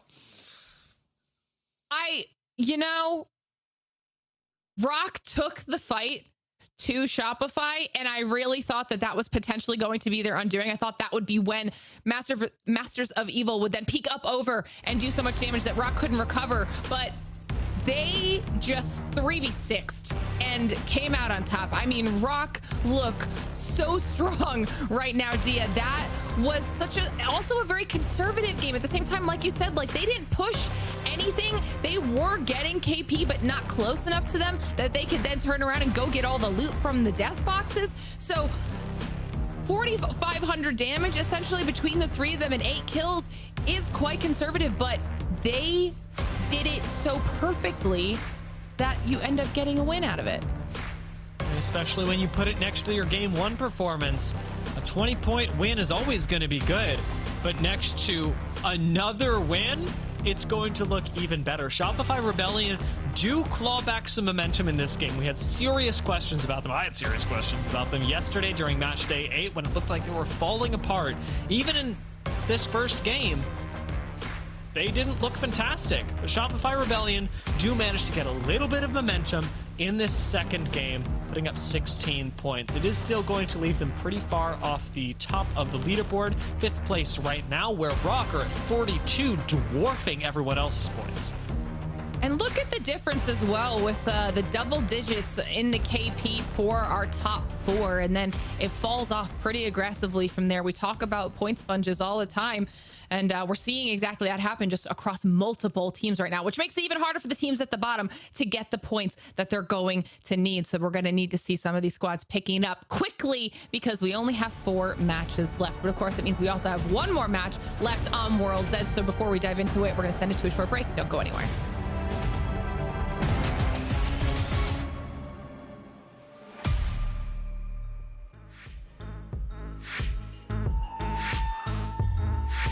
そして前にはこのゾーンで打ち放題もうエーペックス史上一番楽しい瞬間楽しいキルのビュッフェ状態になっているもう EMP が出ちゃう EMP が出ちゃうなんでもありさあ溶岩で這いつくばっているところもそして降りていく飛行機最後は装填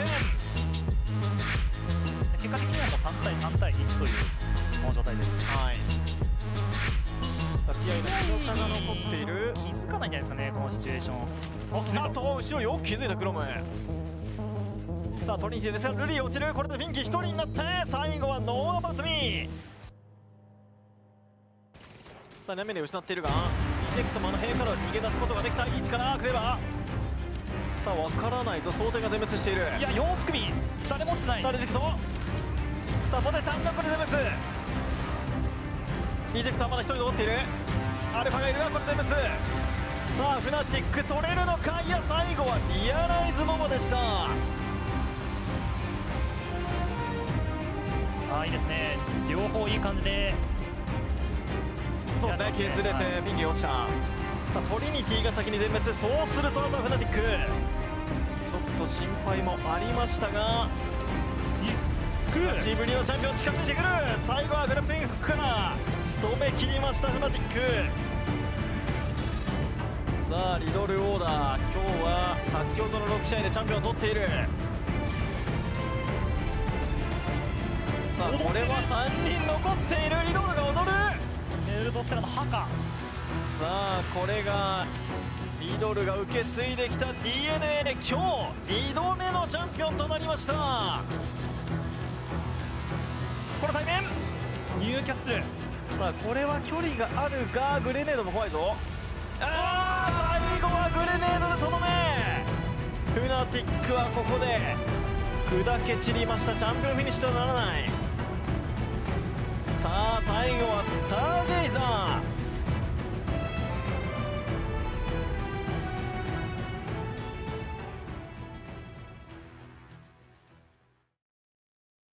Sony InZone, the official monitor of the Apex Legends Global Series.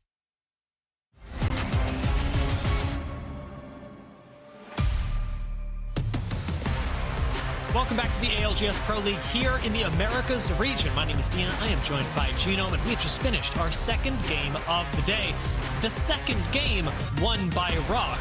Those two things are the same thing, Genome, and it is surprising to see Rock taking such a huge lead, especially in a zone like this that actually looked like it could have gone out of their control. Yeah, look, I turned up. It was had a bit of deja vu. 3v3, v3. Rock's in a good spot. And then, but yeah, my lord, the altar plays in this final zone were just so much fun. I mean, you see Shopify just fishing, baiting the hook here, but nothing's biting. And then all of a sudden, we see Rock pop out of the egg. And it was them really that got the big fish, wasn't it? I was wondering actually if you put a void passage to the top of the egg, whether you can pop out on the top of it or if it just like pops you out and spits you out on the other side. Either way, they found some very creative ways to pop in and out, do a lot of damage without taking too much themselves. It was really the efficiency in trading that won this one for Rock. I know that we just ran it. I want to run, if we can, the last couple seconds of this again, because I realized that I even got confused in those last couple seconds because Shopify Rebellion are waiting on the eggshell. I thought they popped out, popped back, like baited a fight and popped back in. Instead, it's a long-range altar portal from the Masters of Evil on low ground that puts them directly between the two teams. That's I mean, it is a small difference, but it is a huge difference in terms of how much risk Rock actually had to engage in order to win that game, which is ultimately very little now. That's super cool. Yeah, because obviously we didn't really get to see the Masters of Evil POV at all in that sort of last section. So yeah, wow. I guess they still were a factor in that fight. Yeah, a pretty darn big one. And hey, so was Newcastle in all of that final circle. Not just for any one team like Masters of Evil, who did play around the wall fantastically, Shopify Rebellion or Rock, who held onto their spot. But now it's going to be part of no one's game plan. Newcastle is banned. We follow in the footsteps of our forefathers in EMEA. And the big question for me is, after match 3, will Watson be banned? Or are we doing something a little different? Yeah, we're going to go somewhere else. I mean, having a look at previous days since the patch, let's just throw out the data in the first half, where obviously we've had some pretty big differences in Legend balancing, Caustic going down, Watson going down, Sparrow going down. But in previous times, it has been Caustic followed by Newcastle, so that's still going to to plan. But then after that, yeah, it does change up a little bit. We've had some altar bans. We've had crypto banned, even in the in Americas on the third game on a district.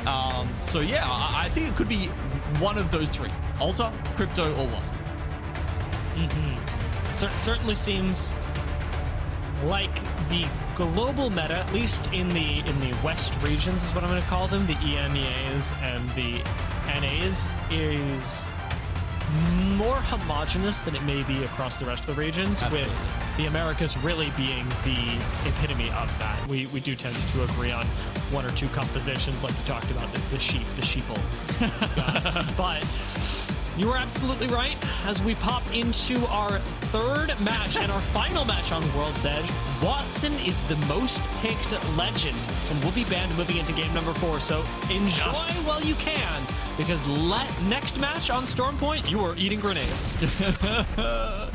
No castle walls, no interception pylons. There is nothing that will be eating up those nades. And the other two we'd mentioned were only just behind. So Watson's up at 80% of the pick rate. But Alter and Crypto, the other two that we said had a chance. And it might just depend on, which particular teams you've got in the lobby that have a sort of fixation one way or the other. But they were up at 70%. So we are seeing a lot of those three. Also, can I just say, if we're going off the sheep sort of metaphor here, I just realized that works even better, because the teams who aren't playing, the bunker sort of comps, which is the most prevalent one, therefore the sheep, they're actually the aggro teams. So they're like the wolves on playing edge and trying to hunt the sheep down, right? Whoa. Okay, wait, I see the thematic thread that you're weaving here, and I like it. I like it a lot.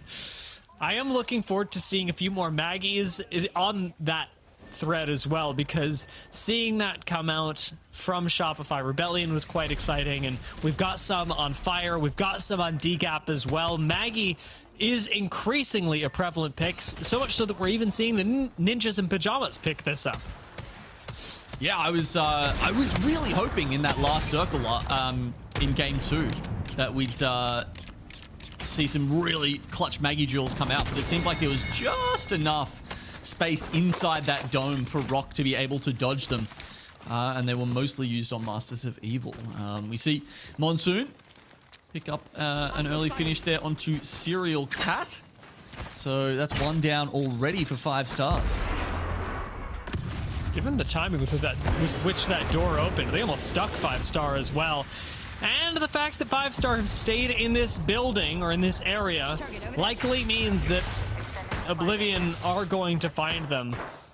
We'll see what actually occurs, as there is a little bit of wiggle room in Thermal Station for everyone to retreat into. That includes Oblivion, Unreal Nightmare, and 5-Star, the teams that are there. But when fiery Maggie balls come out, things can get a little bit spicy, and Virtus.pro are experiencing that at least firsthand. Sitting in Harvester right now, they've got the one death box to work with, but a defensive position seems to be favoring them, as they haven't planned out their rotation that would take them into the Mirage à Trois area where we seem to be going. Now, there's an important question here, because we talked about how we hadn't had any north zones.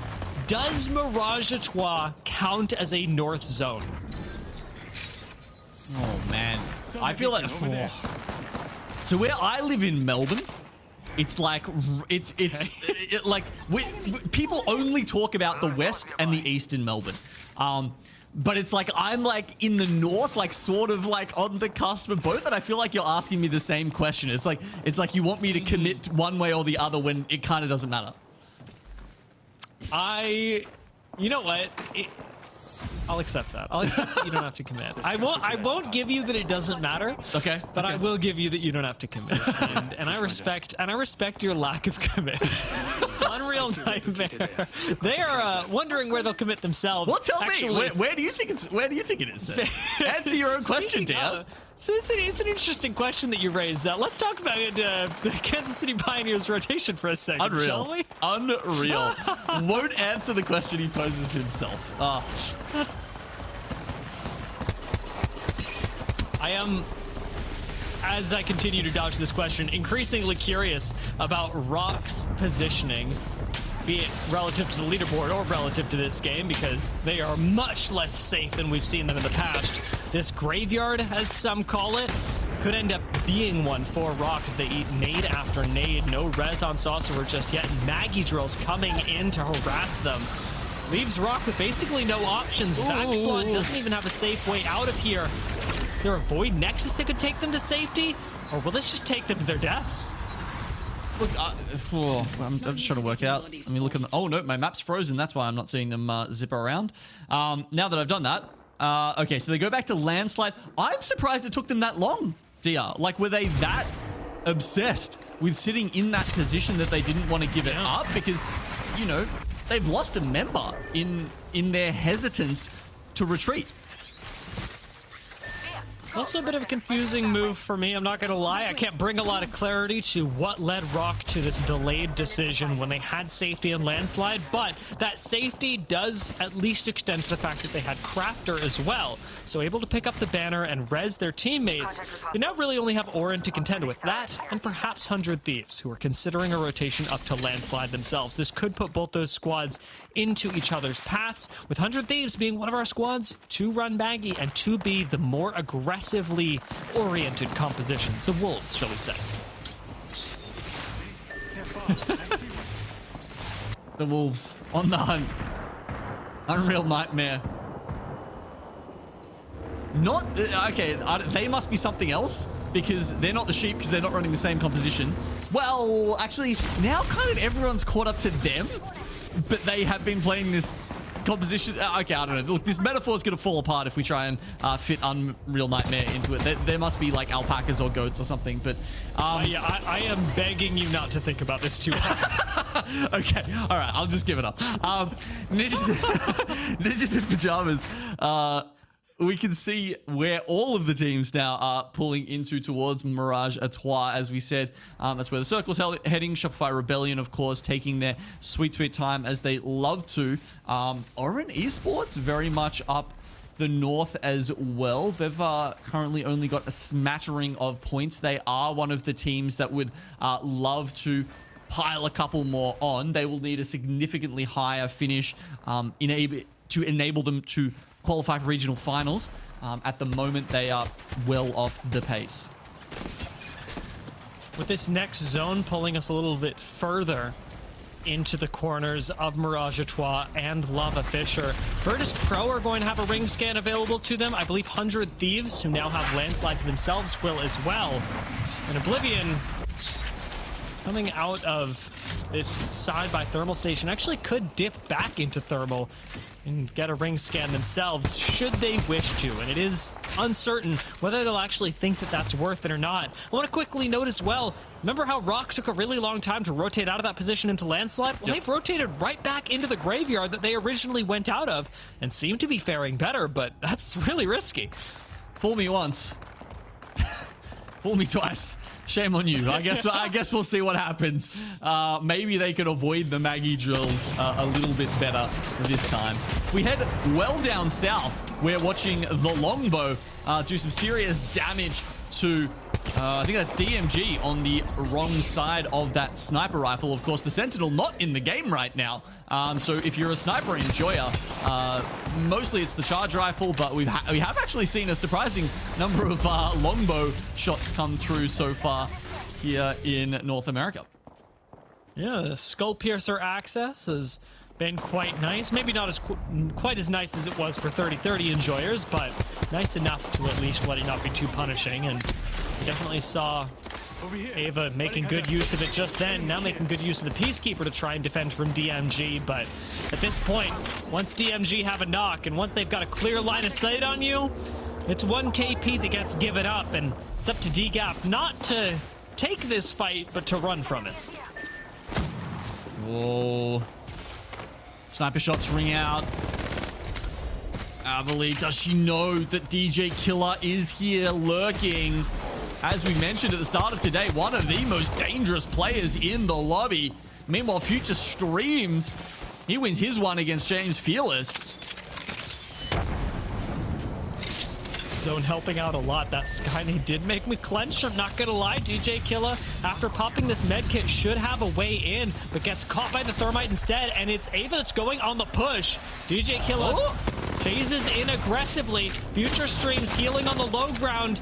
Got backup on the way, but again, Zone just doing a little bit too much right now. It takes a long time, but DGAP do eventually go down, leaving just one squad, the Victors, DMG entry. DGAP, an unfortunate goodbye. Trigger discipline just a little bit better for the DMG player there, as Zainu pulls out both of the light weapons in order to put paid to Oren.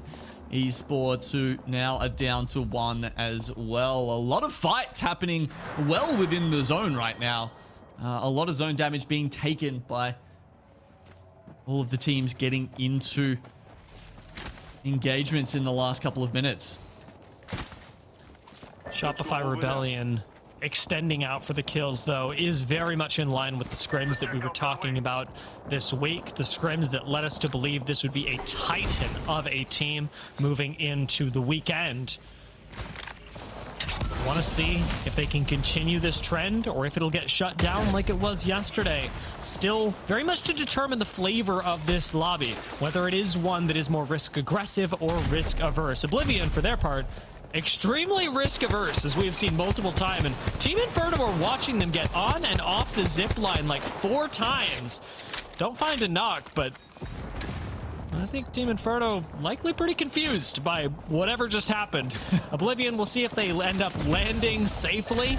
Keep your eyes on the kill feed just in case, as doesn't look like it went too well. Rough times.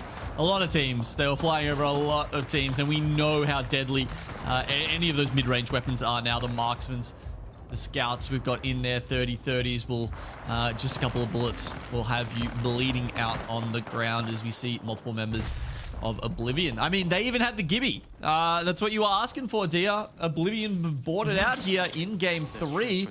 Sadly, the other most creative comp, probably DGAP with Lifeline and Maggie. Obviously, we also saw them see DMG get the better of them. Maybe not flourishing in this particular game. We'll have to hope that these picks, these creative compositions, can find a little bit more security in the later stages when everybody is forced out of comfort due to the legend bans. Shopify Rebellion playing in an uncomfortable area themselves. They do have a truck to play as a central position, but very much out in the open. 100 Thieves are making this a very scary place to be. Oren Esports experiencing that firsthand, and now we'll see Shopify, Rebellion, and 100 Thieves start to poke at each other, with 100 Thieves having the advantage, at least in a head peek right now. The zone right at their backs does cause a bit of a problem for them. Arna struggling. It's only the Crypto left up, and I'm not sure he's even going to be able to get a res or a reset onto the Watson player. CIMJ similarly in a rough situation. They're on the low ground, kind of in the middle of nowhere. They've got about 6 teams behind them who are about to make their rotate, but it's 100 Thieves versus Shopify Rebellion. An exciting matchup here.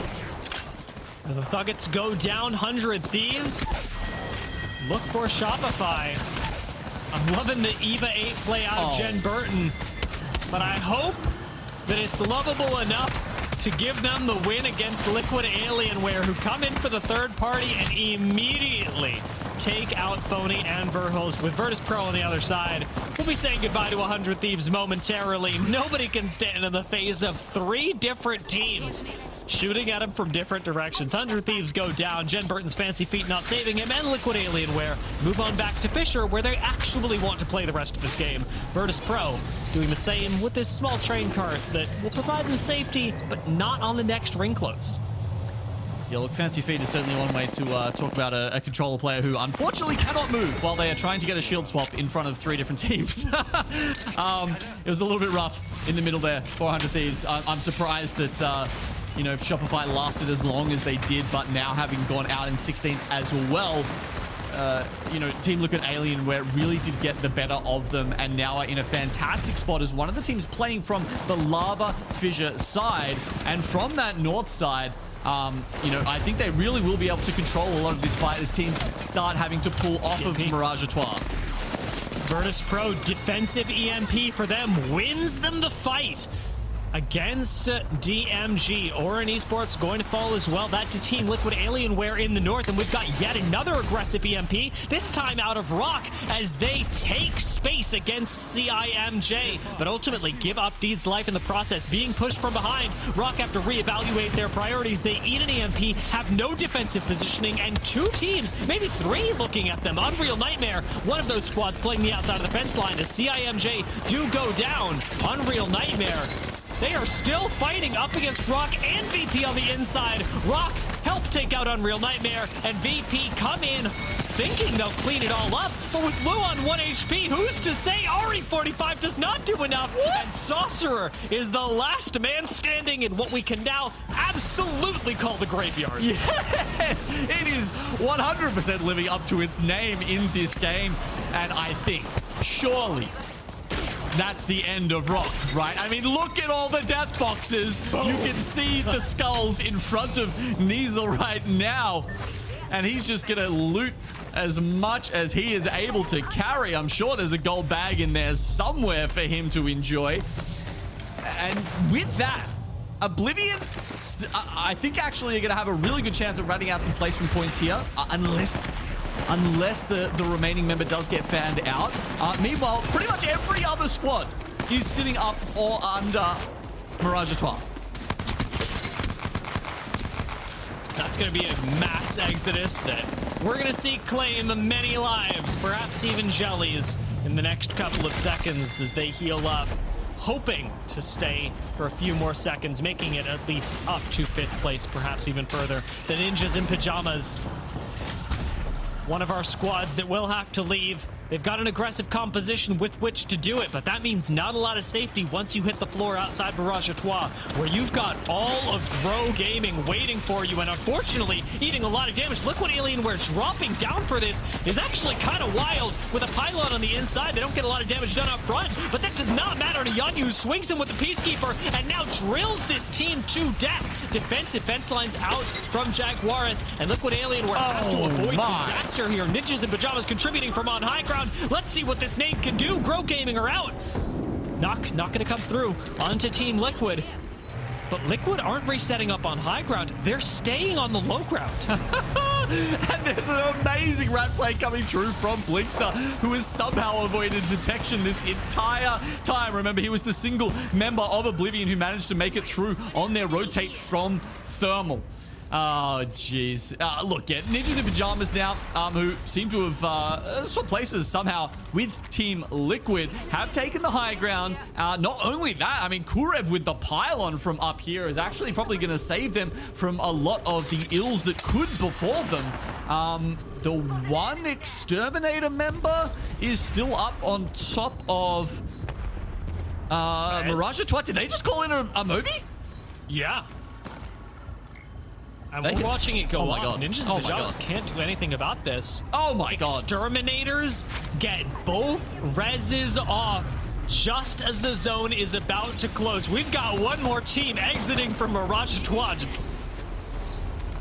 Absolutely gross. Insane that they managed to find a position that was even Ninjas and Pyjamas had nothing else to do but to try and look and find an angle there, and they still couldn't. That's incredibly well done from the Exterminators to find a safe angle to pull that res off. Meanwhile, Blinkster, no! Someone's finally seen him, and the issue with one person seeing him is the whole lobby sees where those traces are going. Seems like the Exterminators really did end up living up to this, jumping down onto Blinkster. We've still got 4 squads left, but they found the rat, and Exterminators are not going to give up easily. Ninjas and Pyjamas doing the same thing to Liquid that Liquid did to Grow moments before. Naughty already down, Jelly fallen, Exterminators are out. That means Oblivion's rat is still alive. Blinkster right underneath his vein right now. Slowly but surely, Ninjas and Pyjamas are going to have to give up the high ground. And this is where they could really run into trouble. Yep, slowly is one way to put it, but these drills are just dominating Team Liquid Alienware. Finally, Nip do find the shots to take down. Here they go. Blinkster, but here we go, 3v3. Wrecking Ball comes out. Kurev trying to retain as much high ground as possible. Does end up watching McLovin and Kurev go down. This is so rough. Liquid Alienware pull off the most insane reversal of all time and take the 3rd win of the day. I will say, Genome, for you, Liquid Alienware win our 2nd Northern Zone on all of World's Edge. It was very well played from them. I mean, they had that sort of tracked position. Somehow it swaps over with Ninjas in Pyjamas, and then you think they're going to eat about 400 damage from drills and balls each as they even just approach that fight, and then somehow come out on top. Yeah, I am serious about taking a look back at this end zone because much like last end zone where I was like, surely one thing, Rock just came out and popped back in. This end zone, I'm also looking at it and going, Ninjas and Pyjamas on high ground. Ninjas and Pyjamas on high ground. Wait a minute, what happened? Liquid Alienware, 14 kills, a 26-point victory, and from the high ground where Ninjas and Pyjamas just were, I felt like I was watching Now You See Me, or actually, let's name a good movie. I felt like I was watching The Prestige. Yeah, I mean, it must have been some Niesel shenanigans right on the altar. It had to be. I don't see any other way which they could have managed that. But you're right, we probably do need to have a look back to pin it down exactly. What we do know is after that win, where Team Liquid picked up 14 kills, they will move up into 4th position with 28 points, but no one is coming anywhere near Rock so far with 50 points. Not quite matching up to the 60 we saw earlier today on the first map, but certainly doing their job to try and win the day with 50 points on a single map. Plenty of KP to go with it as well. Right now, Rock are absolutely slaying, and as of right now, Liquid keeping themselves in the regional finals. At the same time, we talked about THUGGETS and how today was important for them. They're also moving on up the leaderboards, but aren't yet a lock. I think if we're looking at this from the point of view of Pioneers being locked, we could say that Liquid are as well. And a little bit further down, I think if you're jumping up above the 69-point range, that's where you can be safe. THUGGETS need 3, 4... I could do this. 3, 13, 12. They need 12 more points. to at least make sure that their spot is safe. And that's really what today is all about, Glitter, because we have got only 3 more games and very few regional spots left to claim. Yeah, I think Storm Point is going to be a little messy in the most fun and chaotic way that Apex Legends could possibly be. This was quite the first half, to say the least. And I cannot believe that this is what we are getting right now, just out of World's Edge alone. So we're going to take a quick break, let our players kind of take a deep breath here as we go into our halftime segment, because it's time to start talking about a couple of these other regions. And for everyone at home, let's dive into what you might have missed, because while we did match day 9 for EMEA earlier today, and while we're currently in match day 9 for the Americas, APAC North wrapped up their entire region over the last couple days. So we're going to do a quick check-in and see how all of that went. Genome, first, tell us about match day 8. Yeah, match day 8 was a fun one. I mean, you might have thought it was a spicy sausage to have 2 games of Caustic in EMEA earlier today, Glitter, but we had a full set, a full 6 games of Caustic, because one team, very much like DMG, decided not to play him in the first round, and that meant Newcastle actually got banned out first, and then it was a whole sort of set of ridiculousness from there. This was one of the ridiculous moments where Ulariman almost pulled off a 1v1v3 as he takes down 2 members of Riddle, and I swear on my life he would have taken down the 3rd if he didn't get his head snapped off by a Kraber the next second by Tider. At this point, you're like, well, obviously Riddle are going to take this out. It's you know, they'll just get a couple of reses against Pinota here. No, what you haven't seen is there's 2 Thai members raining down from the sky right now. Yep, that's a nice last second respawn from the ship here, and the 3v3 ensues somehow from the situation we were in just a second ago. Riddle Order do end up clutching this one out, but it's kind of strange that it even came down to a clutch. In the end, it was Ulariman with 33 kills. He needed just 2 in the final game to get the record, which Asia's broke just last week at APAC South. He unfortunately got 0 and ended on the 33 and didn't quite make it there, but nonetheless, Unlimit do win the day. Crazy pop-up performances, but that was just day 8. Of course, then we have to talk about the story of the day for match day 9, because overall that was really Fnatic. They won the series by just 3 points over Soten in second place, with a first, second, and third place finish across the board. But we did have some standout moments as well, and specifically, first of all, this match 2 win by Know About Me was one of them. A team that had a strong final day of competition, landing at 5th overall. However, much like Cat Jam on the day prior, it just wasn't enough to get them through to the regional finals with a final result of 23rd overall. And then, of course, Riddle Order in match number 5, they win it, which was also the same match that they had won previously in day 8. So maybe 5 is their lucky number. I don't know. Either way, after they ended up with placements, after everything, they ended up with placements in 6th and 10th on days 8 and 9, which meant that they settled in the middle of the pack at 10th overall on the leaderboard heading into regional finals. You can see just how close it was up on the top side of things there. Unlimit also finding themselves in top 3 after a strong prior day of competition as well. So APAC North has really been heating up here, Dia. Yeah, I mean, Unlimit are absolutely the squad to keep your eyes on. However, I'm going to extend a little bit of this down to Black Sheeps. I think they are a team that everybody should be watching right now, especially as they are in a spot championship point-wise that could very easily be opened up by regional finals across the globe. There is a pretty significant chance that we see Black Sheep end up playing on the championship stage, but it is going to be reliant on their position in regional finals, hopefully boosting them up a few more placements, which is achievable, but then also what everyone else is doing and how many other teams are qualifying. So a team to keep your eye on for sure.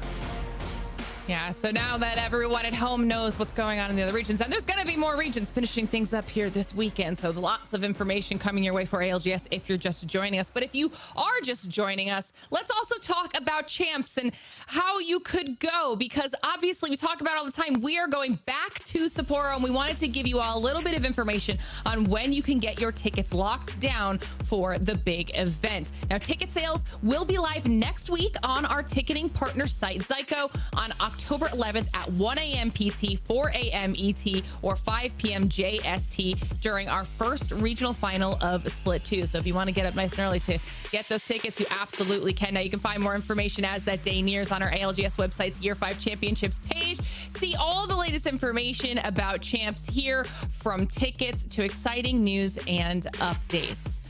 All right.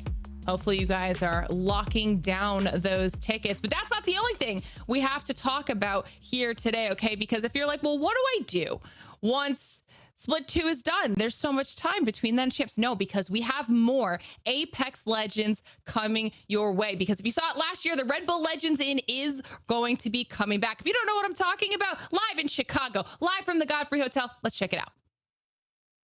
Yo, nobody does it like us. The unstoppable, the unbeatable. Are we here now?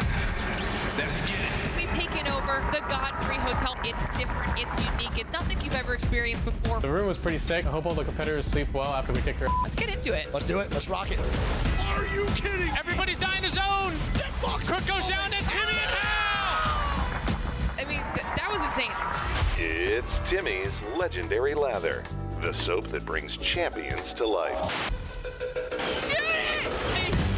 Yeah! Oh my God. Go live in the Godfrey Hotel. Oh yeah, that's tough.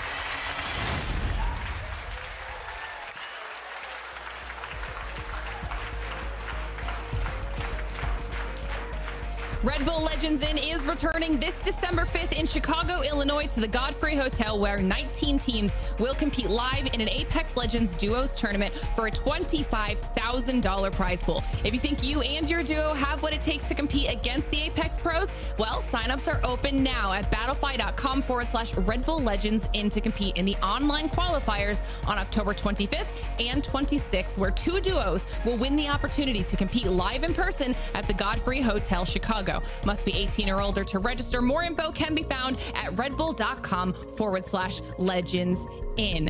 Make sure you get signed up for that, because I got to host that last year and it was an absolute blast. It's Apex Legends like you've never experienced before. Definitely check it out. But I talk about this a lot when we talk about social media. We have more stuff for all of you at home, because we have a coin giveaway this weekend, okay? All you have to do is head on over to our new TikTok or Instagram, and do it soon because it's going to be ending Monday at 10:30 p.m. PST. Make sure that you follow and comment a favorite ALGS memory on either social media platform, Insta or TikTok, and then a winner will be selected from both of them, okay? So make sure you're following along, checking that out. And if you're already followed, you already know that we do giveaways all the time on those social medias, so you could be winning any of those giveaways. Make sure that you check it out. Let's get the boys back on in here as we prepare to switch on over to Storm Point. Okay, we've gotten through our first 3 matches of the day. World's Edge is now done and dusted. That means we are changing things up. We're going on to Storm Point, but we are tracking with EMEA's legend bands as well. Dia, you had said you might be wondering how that was going to go. Caustic first, Newcastle next, Watson out next as we head on over to match 4. So let's talk about that, but let's also take a look at some of those historic rings like we did for World's Edge. Yes, I'm very excited to talk about the Legends and how this is all working with it, but to put all of this in context, it is going to be largely about where the ring goes. We saw it be super important on World's Edge, and it is just as important on Storm Point in slightly different ways. It's not necessarily about getting to buildings first, but how you plan rotations. And especially in the Americas, we have seen zones basically everywhere on Storm Point. Notably, Wall is missing, and down at Cenote and Barometer are missing, which is curious when we consider that Barometer was one of the first Storm Point spots selected by Rock Gino. Yeah, yep.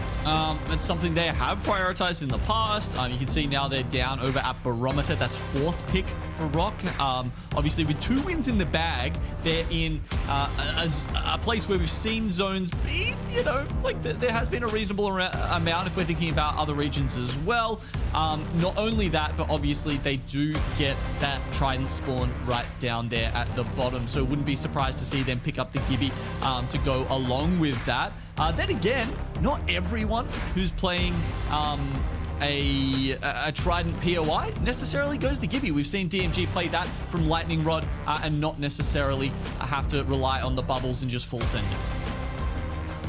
Lots of information to be considering here as we prepare to dive into match number 4, which is ready to go. So we're going to say goodbye to Dia for now. Thank you so much for your analysis as we start talking about match number 4, Genome.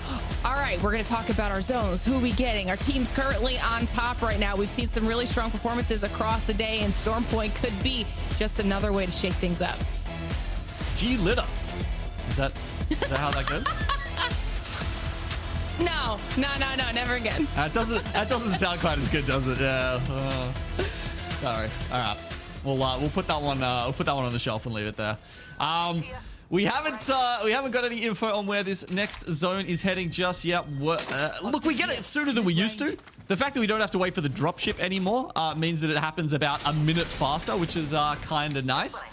But once we do get that extra dotted circle to let us know which direction it's headed in, it does look like it might be a little west. Go west. Are you familiar with the 80s band? No? Who is that? Okay. No, I'm sorry. I can't help you here. I don't know what this is. Okay. I thought you were cool, but yeah. Maybe not. I can't help you with the reference. They might have been a one-hit wonder. Are they Australian? I don't think so. Wait, let me have a look. British. No, yeah, English pop duo. Formed in 1982. We Close Our Eyes is probably the big song. Well, that maybe would have been better suited for Mark or Dan, because then maybe they would have known. But we're getting to take a look here at the ring and see how exactly things are going to go. 100 Thieves looking very comfortable. We've got VP over there as well. Everyone over by that down beast mill area right now. This is a hard, aggressive west zone. Yeah, I mean, talking about things that are hard and aggressive, it's Exterminators really getting into it with Grow Gaming. Didn't quite see how this one started. Did one of them send the cannon at each other? How did they find each other in the vicinity? Hard to say. Wow, getting a gold heavy mag in a zone 1 bin. That's quite lucky, actually. Maybe a little bit of a good omen for them. Maybe. Heading into this game. A little bit of good RNG luck for their loot. But what are we gasping? Oh, sorry. We just got some good info through from our observers who said that Exterminator were actually ratting on the gravity cannon there, waiting for Grow Gaming. So honestly, the fact that Grow Gaming have gotten out without losing a member is frankly a dub then in that case. All right, not too shabby then. But what we're seeing right now out of Pioneers is potentially the opposite. Nice little recovery here out of Pioneers, as they did find themselves in a bit of a back and forth scrap. So a good way to make it out of that fight right now. Both squads backing off here as we get to see Rock on the rotate with that Trident, getting themselves into the next ring. Yeah, look, they're down here in Bean, not expecting the ring to pull as far as Bean past, say, Zone 2. I think they will eventually have to head up towards either the back of Mill or towards Down Beast. It looks very similar to the zone we had this morning over at Amia. So we've got teams prioritizing those 3 buildings that, 3 small buildings behind Mill, like Virtus.pro, 100 Thieves. I think it's Shopify Rebellion as well. For once, they do not spend their time roaming the edges of the map looking for kills. This time, they are just going to bunker down. All right. This is the calm before the storm here, Genome. As with all of this extra space we've got on Storm Point, people are able to make these safer, wider rotates into the circle, getting some information as they go, getting a chance to take a look at THUGGETS here, who find themselves right on that western edge of the ring, seeing if there's potentially any space available for them in one of these nut buildings, but also trying to keep their heads on a swivel. They can see a couple teams also moving in. Possibly you've got ROC over there where they're looking. CIMJ is in that direction. So they're just trying to determine the best course of action. Yeah, I don't know if THUGGETS are trying to sort of, you know, pull the zone back to them. Sadly, it's not going to be going that far down to Cenote Caves, but they'll just they'll zoom around. Maybe try and go for a very late scan in Cenote Caves, potentially. Maybe look for a scrap with Team Liquid Alienware, who are currently in Barometer as well. Now, here's one of these back buildings that I was talking about. Certainly a good amount of priority is on these as Fun unfortunately just catches the tail of that grenade. Ooh, see you later, Pioneers. They had survived only to find themselves in yet another tough situation. CIMJ down to a duo. Nice shots with the PK though. Trying to see if they can maybe survive right now. Will they be able to stick this res? Nice. It's like they're gonna get a... Yeah, I mean, you know, Chickus isn't even looking. He's just looting. Clearly is not too worried about teams on the outer. But as you can see, Masters of Evil were lurking and did find their way a little closer, but zone's about to close. So I think we'll start looking at some of those teams who are going to have the next ring information to be able to let us know where this is going to swing. THUGGETS are sitting on that in Cenote Caves right now, just like Team Inferno is sitting on fire. Strays, who continue to have a horror day, sitting in 16th right now. Fire Strays are one of the teams that if they bring this back, Glitter, they could actually make regional finals, but as it stands right now, they are outside. They would need probably plus 10 placements to get there. And you can see that as soon as they realized they were on the back foot, they try to disengage, but Team Inferno will try to chase them down in response. Meanwhile, we've got Liquid hanging out right by THUGGETS. So let's jump into a listen in to see how they want to handle this fight. Para poder empujar. Tienen azul los vatos. Sí traigo. Voy. Sí, se van. Se van en carro. No. Ya suben. Ya se fueron. Vamos a escanear. Ok, voy a escanear.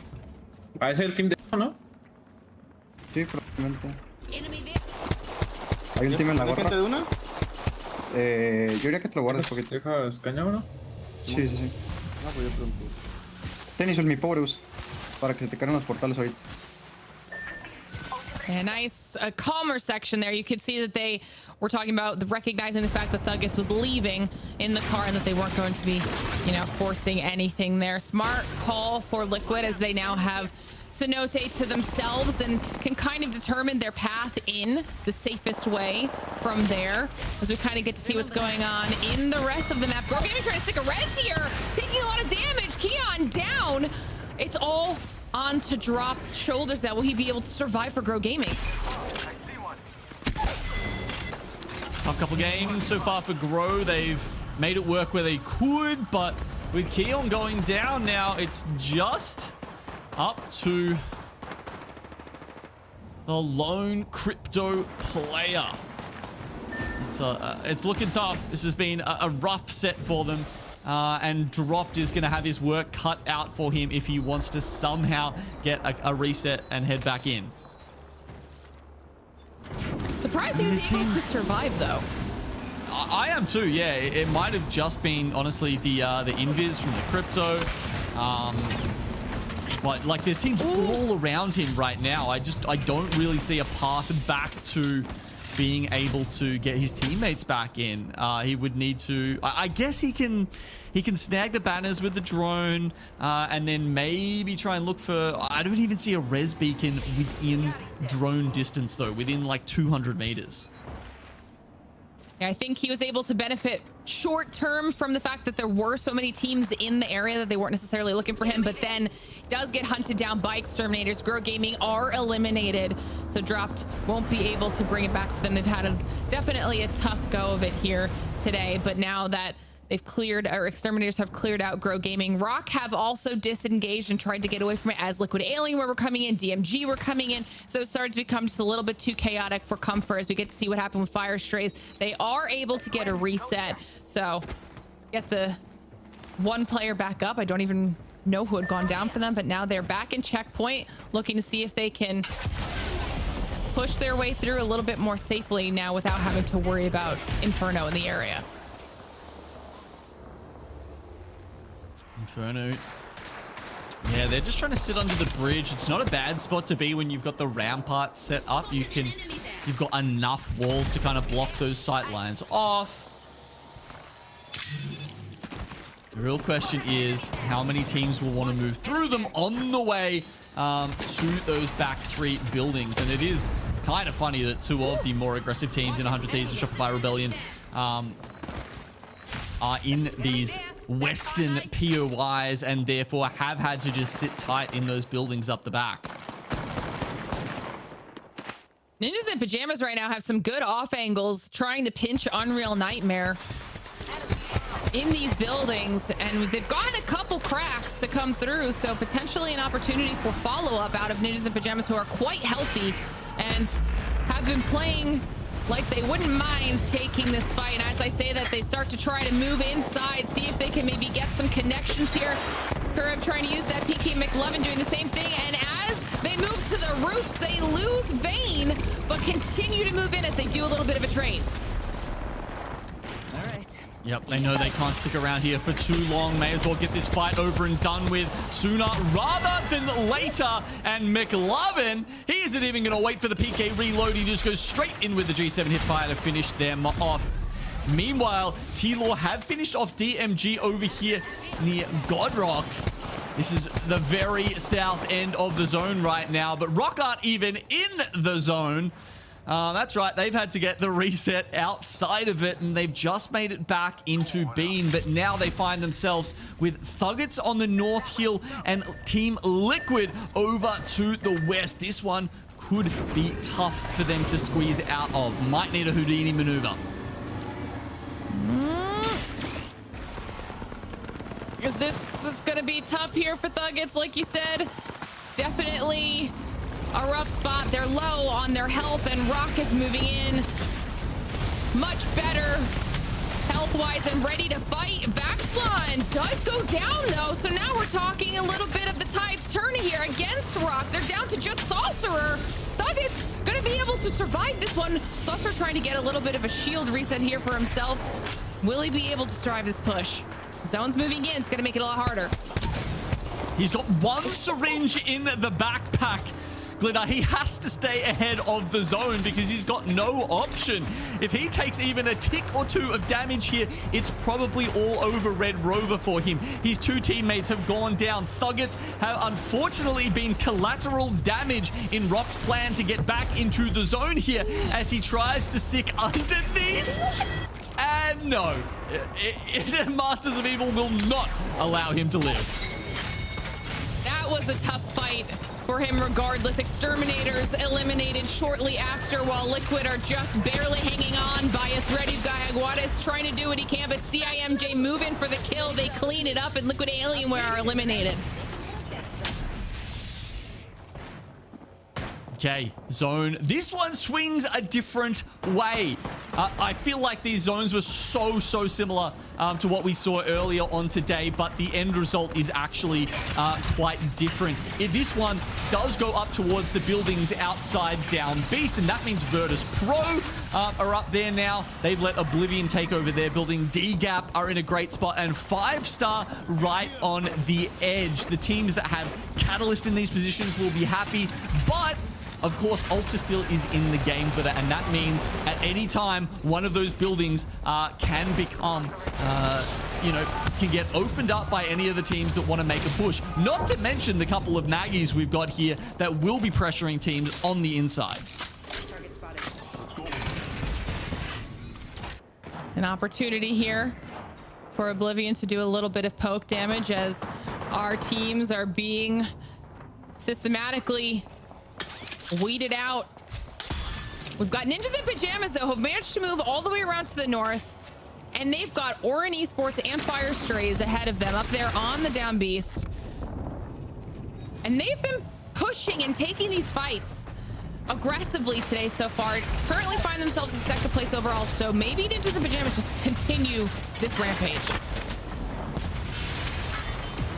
Nades continue to rain in.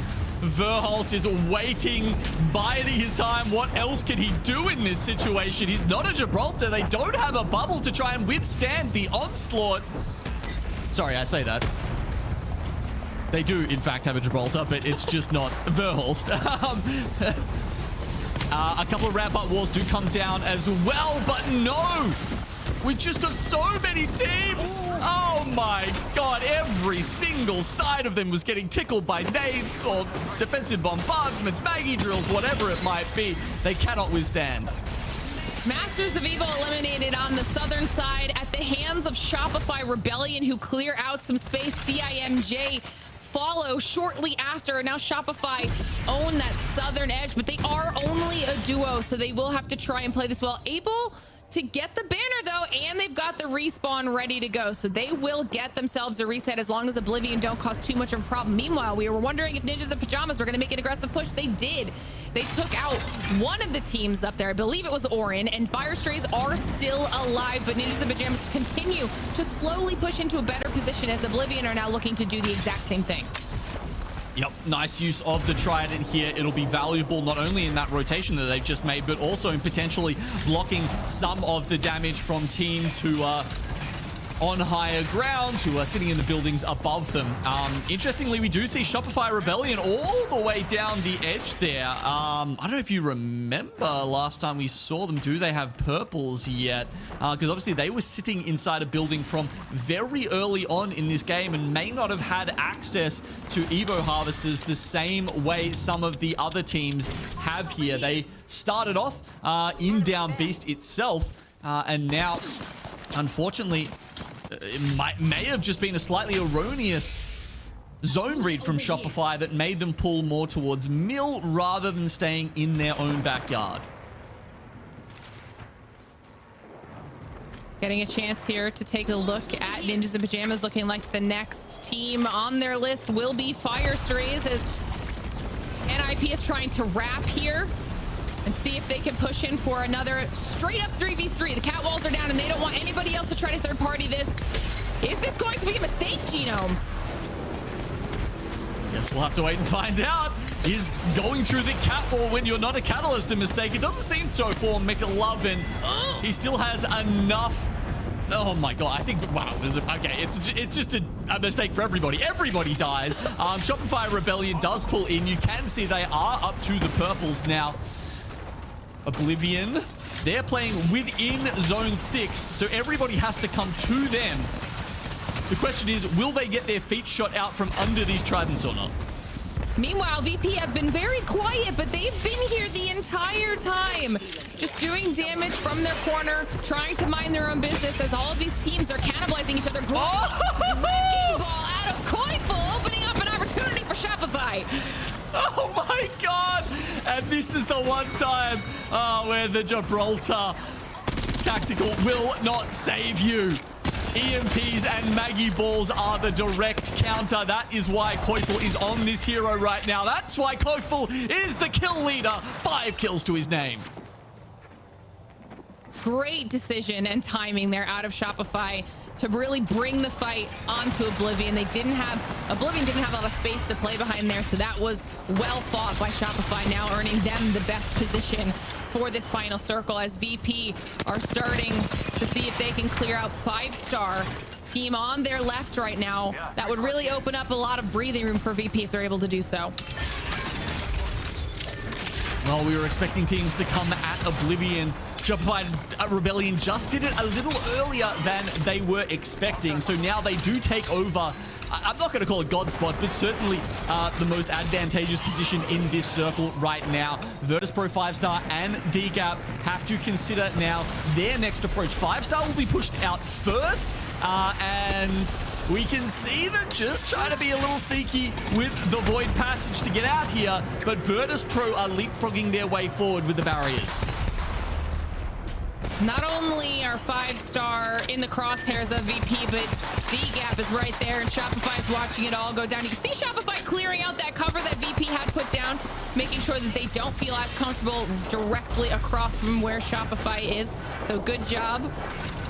At least kind of defending their space just a tad. You see those pings coming through. DGAP does go down as 5-star make the push in, and now it's down to top 3.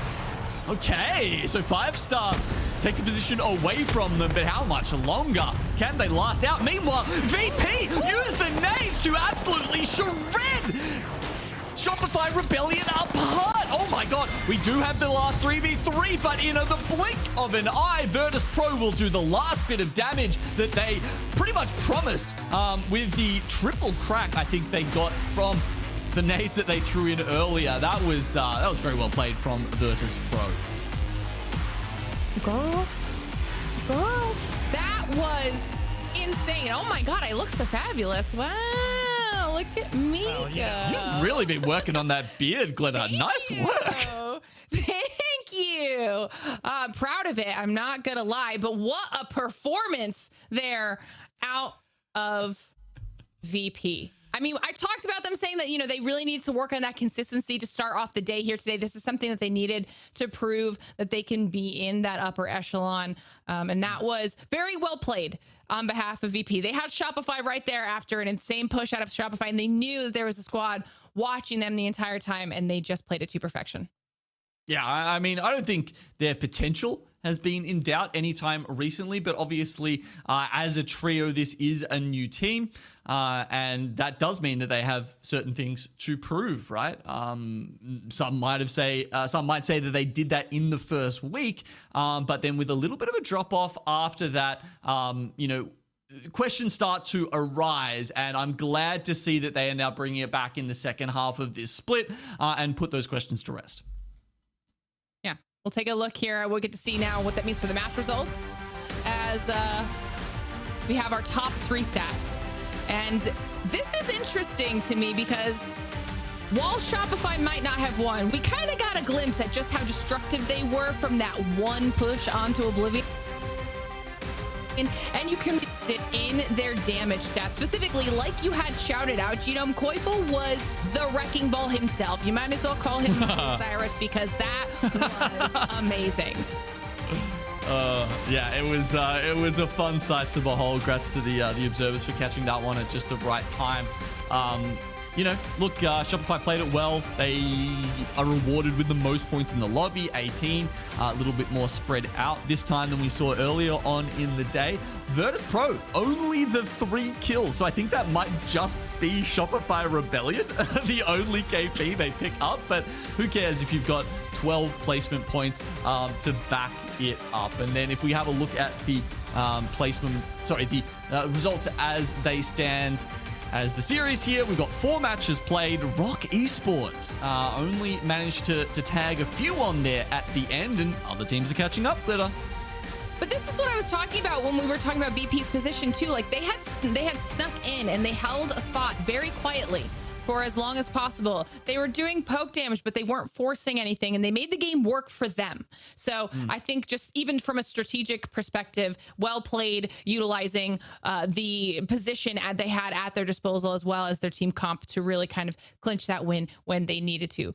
Like you said, they didn't get a ton of KP, but what does that matter when you get a good chunk of points from getting the win? We'll work on the KP from there because clearly the teams like Shopify have that down. But the day is flying by. We only have 2 more matches left in the series, 2 more opportunities for our teams to secure a spot into regional finals. And we're going to be getting to those matches in just a moment on the other side of this break. Don't go anywhere.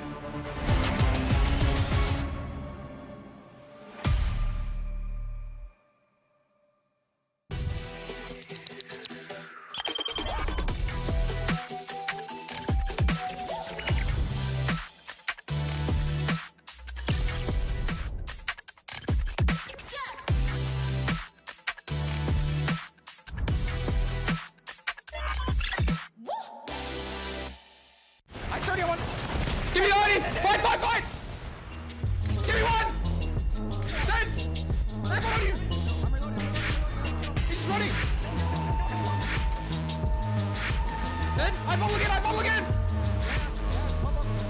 I can't. Mine has to pay first. Molly.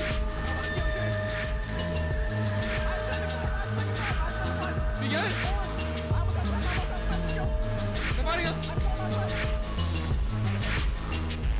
That one in. 100.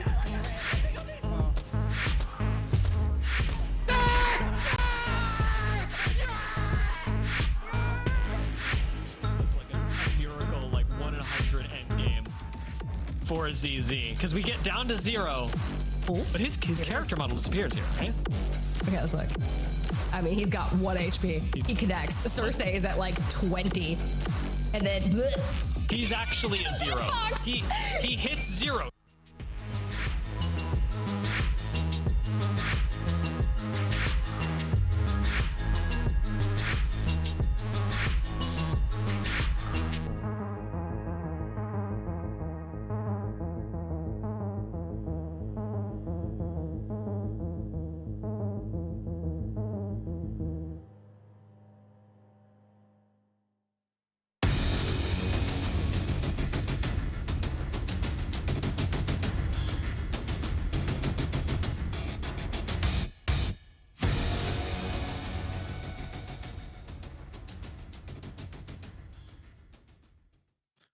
Red Bull is the official energy drink of the Apex Legends Global Series.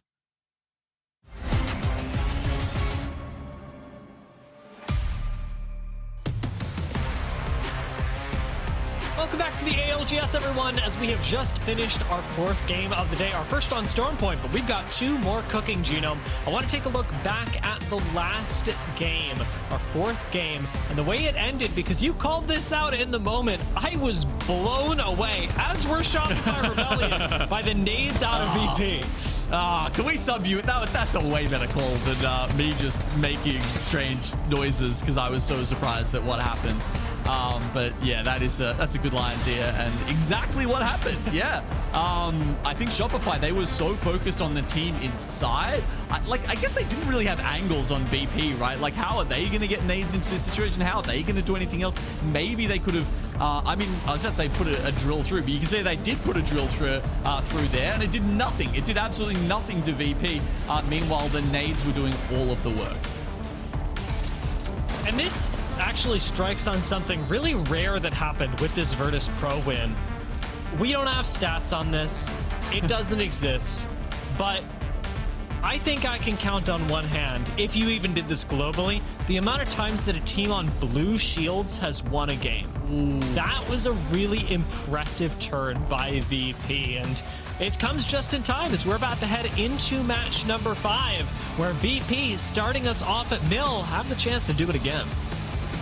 I mean, it was like 2,000 damage or something we saw there at the end as well, which is, again, not very much damage for a team who has won a match. So, yeah, obviously you can't have done that much damage if you don't have purple shields at that point. But, I mean, you know, it also has to be said that Virtus.pro started off at Mill. They rotated immediately to one of the buildings directly behind them. So it's not like they really had a lot of chance to pick up objectives along the way and sort of help their Evo out. This time, it'll be a slightly longer rotate, but of course they will be getting the ring console. So they'll be happy about that. Alta has been banned out, by the way. That was our Game 4 ban. So we are seeing a lot more. Well, Catalyst is coming through a lot here, obviously because of the earlier Watson ban, but even a bit of Wraith is also starting to pick up, tends to be as a response to the Alta going away. Yeah, this particular game, like you're talking about, Catalyst seems to have taken the lead. Crypto a close second with 10 picks in this game. But to talk about the map just a little bit, as you did mention, Virtus.pro have got the ring console. It looks like Wall also had a ring console, which means 5-star get a really early rotation. Whether that's good or bad, we're finding out right now, and it's, shall we say, not looking good. A1's on white shield, last left in Wall. May very well have to head back there for a chance to get his teammates up, maybe even past that to Zeus Station, where there's actually a crafter. Interesting. I mean, presumably they had scanned already, realized that the circle was probably not going to be going to their POI necessarily, but a little bit below it down near where Trident spawns to the east of North Pad.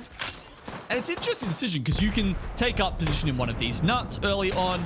But as the wall team, sometimes you can even just think about playing the top of wall for as long as you want, right? And just sort of staring down at people below you, potentially getting some KP. And maybe even think about taking some isolated fights and gatekeeping anyone who wants to come in through the wall. Oh, God. Face off. Oh, God. If that's me, my heart's in my chest, and I'm saying GG, go next. It does look like Liquid Alienware will get another shot at life as one managed to escape with their life, but it's the THUGGETS that shut this down. THUGGETS, again, absolutely a team to keep track of during today's games as they look to qualify to the regional finals. And Oblivion, getting a respawn on Monsoon, are hoping for the same. Now, number one team in the lobby right now is Rock. But who cares about them? Because there's fights going on at the wall. DMG will bleed out the last remaining members of 5-star. Looks like they were trying to get a reset off up the top of wall. If what I can see is correct there. It doesn't work out, unfortunately. Yep. The DMG just catch them off at the wrong time before they're fully established again, and that's just a couple of KP going their way and increasing their chances of moving a little bit further up. DMG, you know, very solidly in for regional finals, but, you know, they're more in the conversation of, hey, let's play for seeding and maybe even try and win this damn thing. Whereas 5-star are like, oh, dude, we just went out in 20th? Yep, 20th in Game 5. When we need to be moving up at least 2 more places in the region in order to qualify to regional finals. It is an extremely tight line that 5-star are walking right now, and now it's all on Game 6, which is an even scarier position. Target over there. Yeah, I mean, two. I think it's a few more than that, even honestly, for 5-star to actually make it all the way. So it's going to have to be like they're going to have to slam, I don't know, 10 teams or something in the last game, I think, in match 6 to actually come out on top here and make it into that top 20 for regional finals. 5-star have, unfortunately, not really completed the marathon, and now we'll have to, I don't know, pull off like a Usain Bolt sprint. Yeah, it is incredibly tight for them to make it in, like you said. We'll see what they and others are able to do. Rock, meanwhile, we're taking the long way around into this zone. Very much a positioning play, like you mentioned. That's how some of these teams are playing. They get to sit by and grab a couple of survey beacons on their way in. Mostly an Evo farming route for them until this point, and now you sit back, collect the loot, and kind of play the way you were suggesting that 5-star could have. Go through wall, go through the top end, play slow through the north side of the map, and see what you can make happen. Thinking about that mid-speed play that Graceful loves so very much. It feels like Rock might be on that sort of trajectory, but they will run into probably Oblivion, DMG, maybe even Fire Strays, who seem to be doing something very similar. And from a southern angle, it's more Ninjas in Pyjamas and THUGGETS, who are essentially looking to do the same thing, but just from a different region of the map. IMJ's exit actually pretty good. He gets the Invis bat off as Grow Gaming reset on the interior. Not good enough for CIMJ on the outside, though, as there are a couple of other squads in the area. Most notably Team Inferno, who end up collecting yet another kill. As Masters of Evil start looking at the remainder of this fight, Grow Gaming could continue to be in trouble.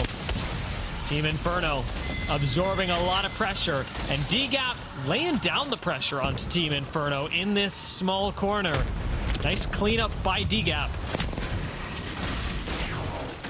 You see a lifeline halo, you know DMG is involved. And Monsoon with the shotty can't get it done. Oblivion go down. They've only got 16 points so far today. DMG edge up past them with those KP. And now they can start thinking about other teams like Fire Strays, who might potentially think about challenging them at the wall. Rock, however, they actually took the long way around and have headed to the very north of the map. With this next circle pull, though, as you can see, do you think this one's going to be a pullback? Dia, I want to put you on the spot here because, like, you know, 100 Thieves playing way out in the northwest there, they're kind of banking on something else happening. I'm going to say I'm open to being wrong, but I'm kind of in 100 Thieves boat. Okay. I feel like we're going out into the water, maybe by the gravity cannon. This could be really good, and it'll certainly be really exciting given that Newcastle is not allowed in this game. Gibby Bubbles and Maggie Balls are what we're going to be looking at, and I'm really curious about the way that Rock will play this as well, since they are outside of the next zone. But it is, for my 2 cents, a really nice position to play. I mean, there's only one Bangalore, I believe, in the lobby. I think DMG has the only bang. So the Halo and the smokes could come in, I mean, and the Catwall. When you're thinking about open ground finishes in Storm Point, those characters all specialize in providing cover in those situations. So if DMG can actually weasel their way into that water sort of area, maybe forcefully come down the zip line from wall, it could work out well for them in the end. But there are trials first, one of them being Fire Strays. I don't know if Fire Strays are the hunting or the hunter or the hunted. That's what people say, because the sheep of the wolf? They seem to be aware, especially with the crypto drone, that there is a team in the area. Are they going to find out in time that it is DMG? Nice scouting head. EMP immediately as well. Plus the Catwall. Fire Strays make a very aggressive entry into this building, and I don't think DMG were ready for it, but with the bubble, or with the Halo now down, maybe they can take the fight afterwards. Yeah, obviously one of the advantages of the Halo is you get very close to an instant reset with how quickly you can get the meds off. But as soon as they've done that, they want to take the fight, but it's not going their way. Enemy take 2 down with the scout already. Cersei does get traded, but DMG will ultimately fall. Enemy shouldering a huge burden in that particular engagement, and ultimately clutching things up for Fire Strays. Even tosses the nade out to secure a reset, ultimately unnecessary, as there are no other teams in the area. But given that Fire Strays don't know that because their crypto is on the floor bleeding out, it's an understandable expenditure of utility. Yeah, I'm sure there'll be some extras in the boxes now for them to replenish with.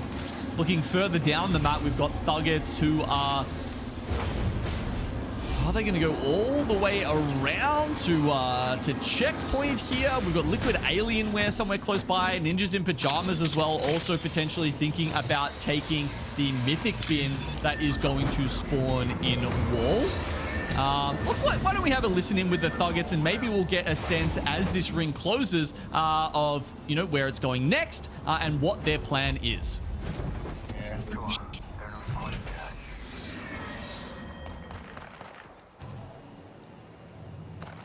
These kids are shooting at them too.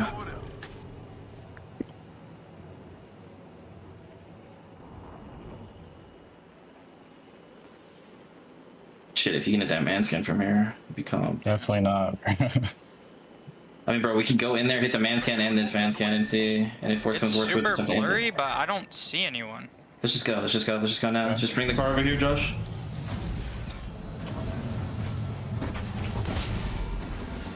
I had that white thing. Need it.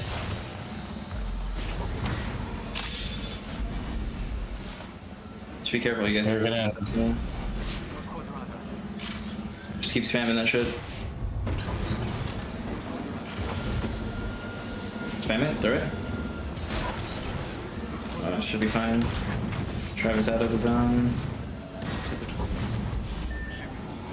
THUGGETS get a nice plan going, mostly about clearing out their backs by making sure with this survey beacon and checkpoint that they have full data on everyone else. Trident is going to be a really important part of the rotate as well. We already know that since they're running Gibraltar. THUGGETS honestly have a decent chance of making it into the next ring. The real concern is going to be where on earth do you play once you land with this Trident, because there is not a whole lot of space. DGAP unable to even exist in this small little gazebo. Pioneers inheriting a lot of the loot off the back of that. It's unfortunate for DGAP. It would have been a good position to play from, but Pioneers instead are going to now look at clearing their backs, worry about Exterminators and 100 Thieves, because we do have, in fact, a pullback, Dia, and that means 100 Thieves are going to have to fight their way in. We know they're good enough to do it, but today they're sitting in 16th spot. A far cry from their performance of yesterday. Maybe they'll be able to turn that around here. Maybe not. Liquid Alienware, however, turning things around inside of this fight. Nice reinforcement of the door by Jaguars. Maybe gives the team a chance to reset as Yanya finishes off a kill on Kuzme around the outside. Liquid Alienware are fighting the Masters of Evil in a 2v2. And again, have a defensive setup. And even a res going off in their favor with a reinforced door at their back. It's the perfect time to do so. And Bubble immediately lets Liquid Alienware reset. The Masters of Evil, I'm sorry, they're straight out of luck. They're really out of luck. So many different teams on every side here. Trying to pressure them. THUGGETS just slowly walking up, as if Sheila didn't have enough DPS already. Behind the amp cover, a little preview of the ring there as it shifts towards both Ninjas in Pyjama and Unreal Nightmare. Ooh, and the Armory. And Rock go down. Wow. That opens things up. I mean, this is a big shift. I'll tell you what, Gino, if I were playing this game, I would be sweating right now because I thought this was going where 100 Thieves were. And now they, much like Orin, much like Shopify Rebellion, Virtus.pro, and formerly Rock, need to make their way down to the south. Something that seems almost impossible when you are this far away from the zone. The last team standing out of the nut buildings, though, does have a fair shot of holding some head peaks and rocks out to the eastern side. We'll see what happens. Because right now, we got to determine who on earth is moving into this ring from the south. And the THUGGETS really want it to be them with some nice Sheila play, but no knocks on Liquid Alienware just yet. Well, Masters of Evil do get crunched eventually. THUGGETS trying to chase down T-Law.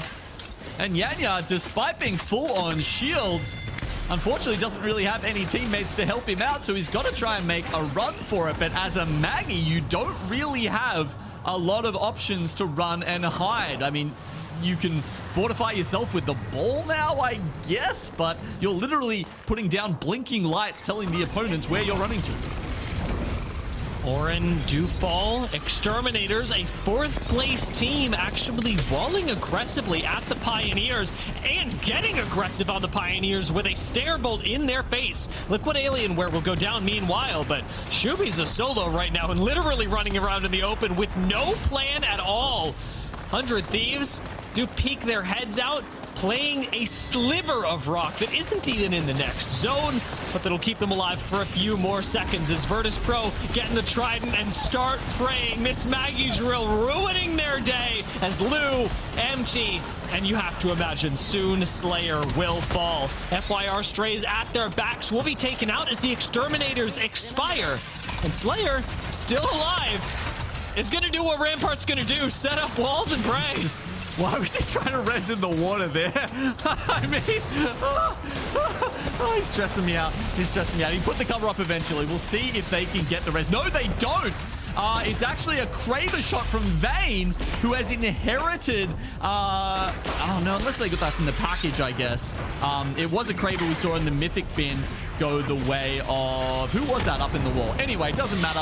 Kraber will end VP. Meanwhile, THUGGETS are looking to end some more lives over here in the buildings. Grow Gaming and Ninjas in Pyjamas trying to posture. And with all the noise in the south, this almost goes unnoticed. But Shopify Rebellion took out 100 Thieves on the way in. A Shopify Rebellion that was accruing momentum just last game is now the only team off to the north. No one is looking at them as everyone looks south at THUGGETS and what was formerly Grow Gaming. Shopify on the rise. They might not have won that last game, but as you say, momentum seems to be shifting in their favor. The Pro League day that was promised. They had so much momentum, even just coming in off the scrims, and maybe finally that's translating into actual Pro League points. Catwall is nice, but Catwall is temporary. As that expires for Shopify Rebellion, they're going to play with budget Catwall. By that I mean the Trident on low ground. Not a good position, and Zap finds that out firsthand. Zainu still holding space, while Unreal Nightmare end up fighting the Thuggets for the winning position. Keep your eyes on the fight as Shopify Rebellion move up onto the Ninjas in Pyjamas to challenge this rock and ultimately win the fight in a 2v3. Ninjas in Pyjamas are down, while Unreal Nightmare and Thuggets are still fighting. Yeah, this is the best thing about the fight for Shopify, was that there was another two teams going at it at the same time. No risk of a third party. They're way too locked into it with each other. Well, I say that, it looks like they're actually on separate sides or separate levels of this armory. So we do actually see them. Wow, even managed to grab the respawn here. Zap comes back in behind the rock, and because Thuggets and Unreal Nightmare are so close to each other, there's not really any way for them to make a move forward and try and take advantage of a weaker Shopify Rebellion. I'm going to tell you right now, I don't think Thuggets win this game. They've got a Gibby. There's a Maggie on the other side. They've got to drop down out of here with Unreal Nightmare. This looks almost impossible, but I want to hear how Thuggets approach it. So really quick, let's take a listen in with the Thuggets. We're just going to have to play for second, or we play super late on this left side. I can give you ultim soon. I'm going to go give you ultim probably soon. It's kind of better on our side. Not yet. Right here. Bro, we could just play left. Look, like right here. That's what I said. Okay, we should probably do that. We should do that before we get fucked. We have Just to play start setting up right here. Start setting up right here. Okay. Right here. Choke. We can just drop, bro. They can't swing our back. Yeah. I know. I'm gonna stay up here for a little. I'm swinging up top. They're cattling. I know. Game plan is set. Unreal Nightmare yet to leave the building, but Thuggets, they called it. They're playing left, and Shopify Rebellion are having none of it. Oh my god, Maggie Ball pushes them all the way back, and cover is useless in the face of a mad Maggie, and she is furious right now. Unreal Nightmare should be able to come in from within the armory. Surely they take this one.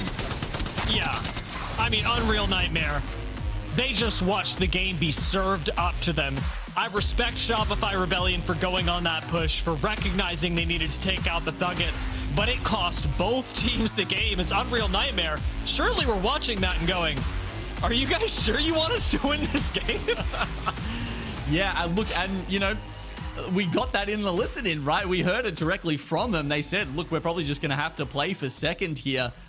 Wait, who actually got second in the end? I mean, I was focusing on Unreal Nightmare. It was THUGGETS that's, oh, they got 16 points. Yeah, okay. There we go. Placement points. Thuggets did get the second. Oh my god. Yeah. Huh.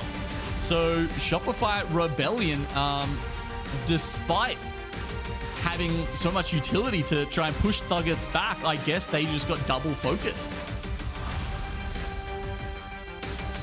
Yeah, I'm surprised to see that Thuggets were able to survive until second in the chaos of that end zone, but let's take a closer look at what this end game was really like, because we're so focused on this Thuggets Shopify, as Thuggets and Shopify were as well, that with Unreal Nightmare coming in, we didn't really get to talk about the amount that Thuggets and Shopify were able to do. They both had war-torn paths into the end zone, and that really shows in the damage numbers, especially that Koifa was able to put up. Dan, on the other hand, got a lot of kills for the squad, but you could tell that Thuggets were playing a much less aggressive route up until the last couple of zones, because they didn't encounter anyone when we saw them at checkpoint. Yeah, no one really walked out of match 5 with an absolute bag of kills, right? It was reasonably spread out across the lobby. And as a result, no one really jumps up massively to overtake Rock, considering they've only got, 5 points in the last 2 games. People are certainly, creeping up on them now. Ninjas and Pyjamas and Shopify only a few points behind, and Thuggets, with the 16 points that they grabbed there, will move closer, but Rock have one more chance to close this out. I mean, they gave themselves every chance at the start of the day. But I don't know, man, with the momentum that's coming out of Shopify right now, I think they're kind of feeling themselves. I'd imagine they are. I mean, I'm certainly feeling inspired by watching Shopify play. This has been a big day of recovery for them, and I like how they're looking. We'll see if they can keep it up and whether or not Rock can claim some back and stay on top in the last day. Additionally, as we move into Game 6, we're going to be keeping our eyes on who's making it to regional finals and who is not, because it is your very last chance to make it to regionals right off the break.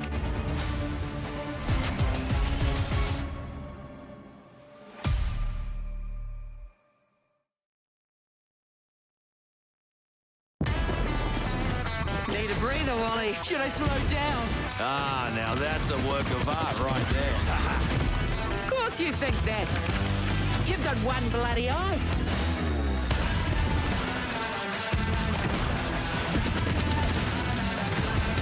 Uh-oh.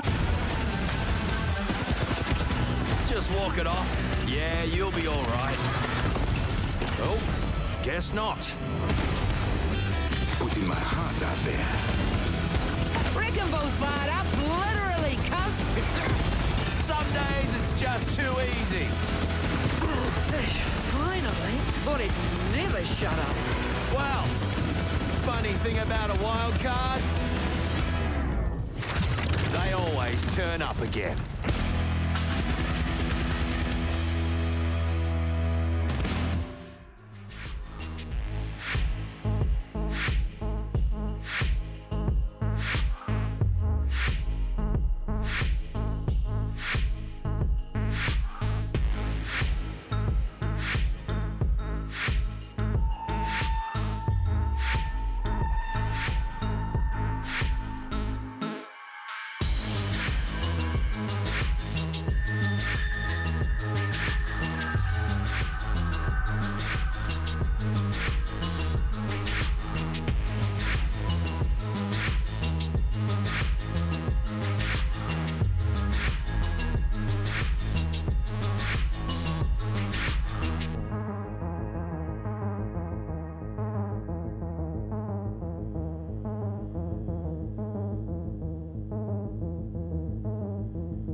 Welcome back to the Apex Legends Global Series, the final game of the regular season here in the Americas, and the final time that our teams have to clinch regional finals. That's the huge stakes at the end of this genome. Yes, some teams are playing for seeding.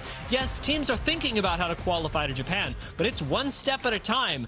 And for a lot of teams, that step is regional finals, some of which that seems out of reach for. Let's take a look at the overall standings and what we are thinking. As of right now, the cutoff is Masters of Evil at 20th place. They have held on to that since the start of the day. And that is only if it were to end here. We have one more game.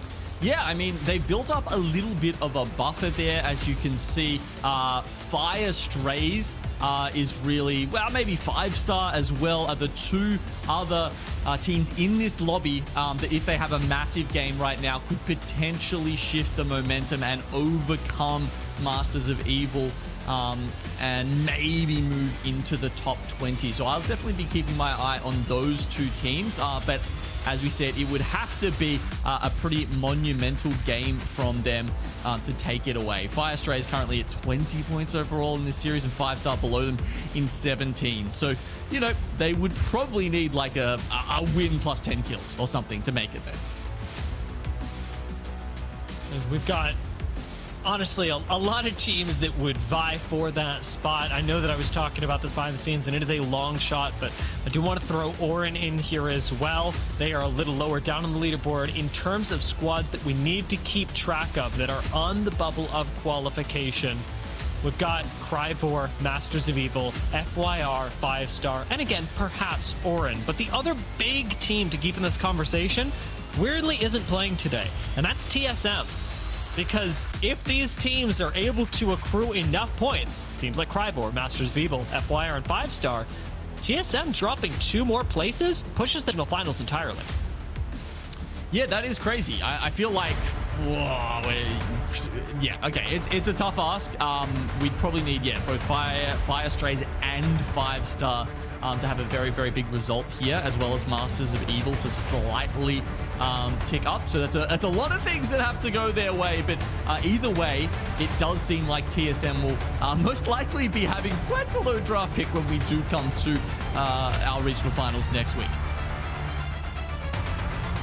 As of right now, the final game on Storm Point is coming at us. The final chance for these squads to, like you said, put up not just double-digit games, but over 20 points, which often means a pretty darn incredible game. You've got to have at least 8 kills on top of a victory to max out over 20 points, and that is a huge ask.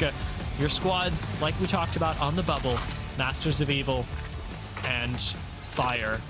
We've got plenty more that we'll talk about throughout the day, throughout this game rather. But we'll start things off with Unreal Nightmare, who, all things considered, have had a pretty good day finding the win just last game. We found a couple throughout our split here. I think, is it the first Pro League split for quite a few of those guys? Someone could go look that up on Wikipedia. Meanwhile, we're too busy watching the action because you know that this Game 6 is going to be a wild one with Pioneers and Oblivion already at it. Because obviously, this is the last game. As we've just said, if you're going to go for it, you got to go for it right now.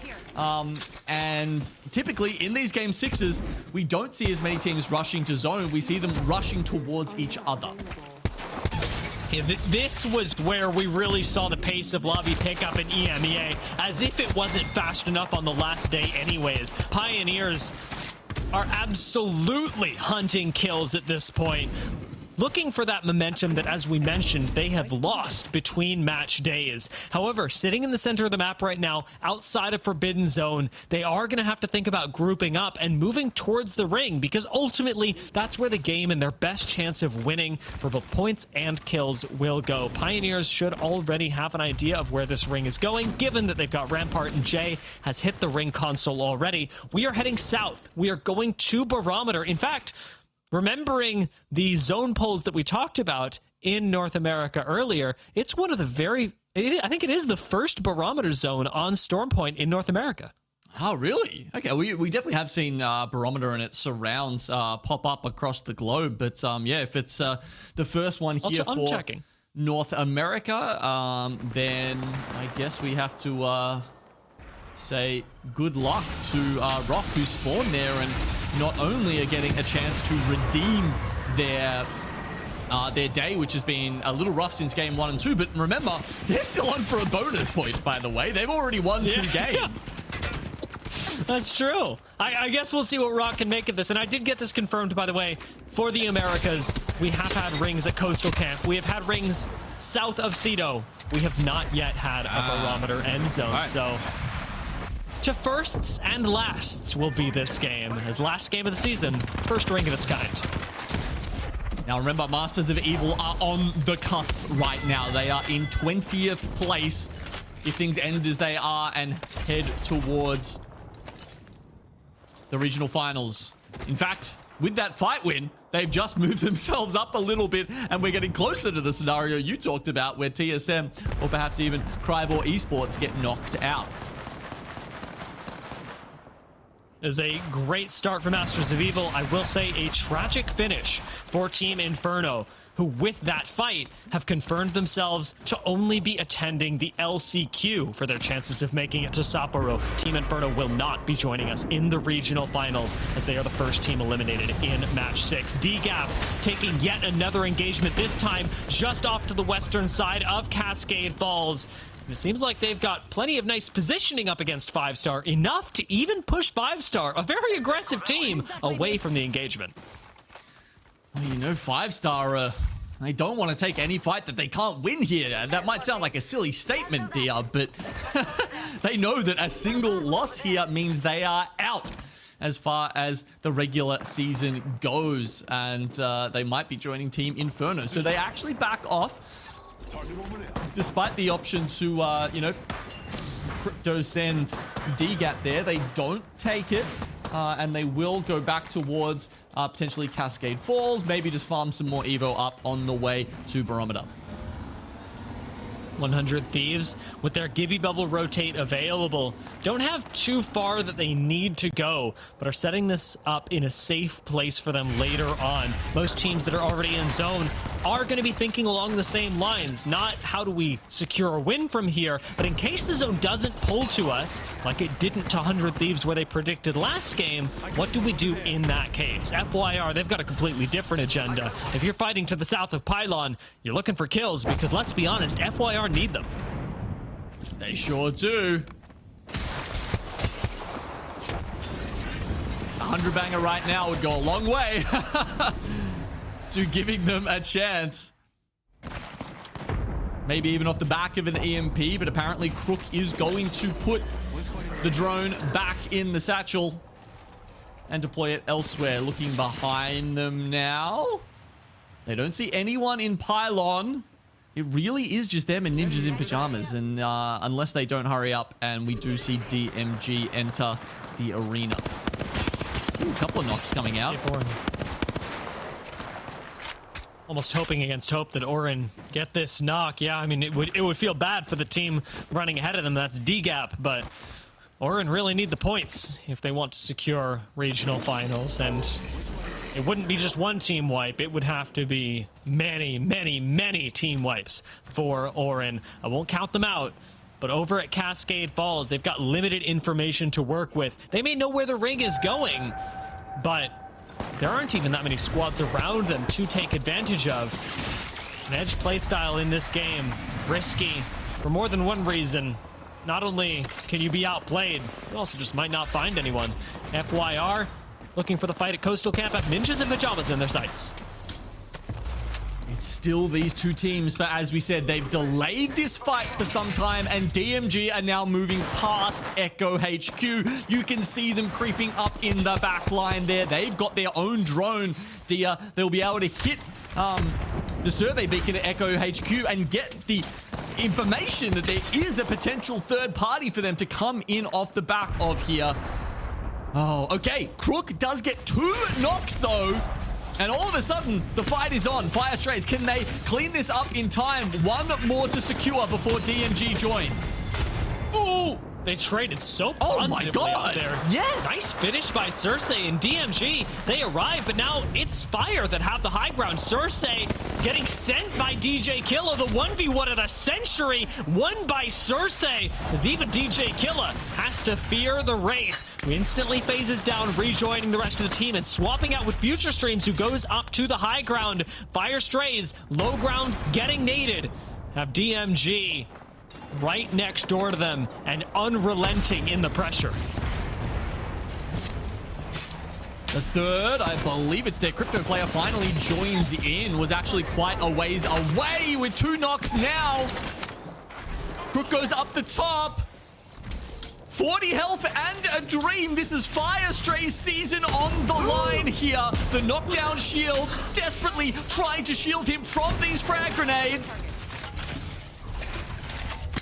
Almost sending me into cardiac arrest with that nade. Crook gotta win the 1v2, but dropping down to the low ground wasn't gonna be able to do it. Fire Strays do fall. DMG taking the win, and unfortunately sending Fire Strays to the LCQ. Orin Esports looking for their team wipes, looking for their points. Do find Monsoon immediately in the RE45. Trap spun behind the knockdown shield that is short-lived as all.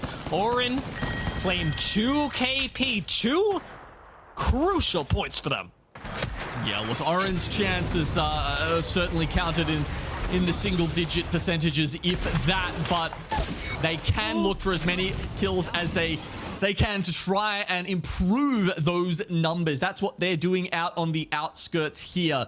As you said, Fire Strays no longer with us. See you in the LCQ, guys. But 5-star, still alive, still kicking. That said, they're going up against maybe Shopify Rebellion next. With the way they've been playing the last couple of maps, 5-star have got their work cut out for them if they want to continue on and make that top 20. That said, TSM, Crivor Esports, both sighing a sigh of relief as Fire Strays go out. It means they're much more likely to stay in the fight now. Oblivion's elimination not going to hurt their chances too much at regional finals or at Sapporo, but for CIMJ, story's a little different.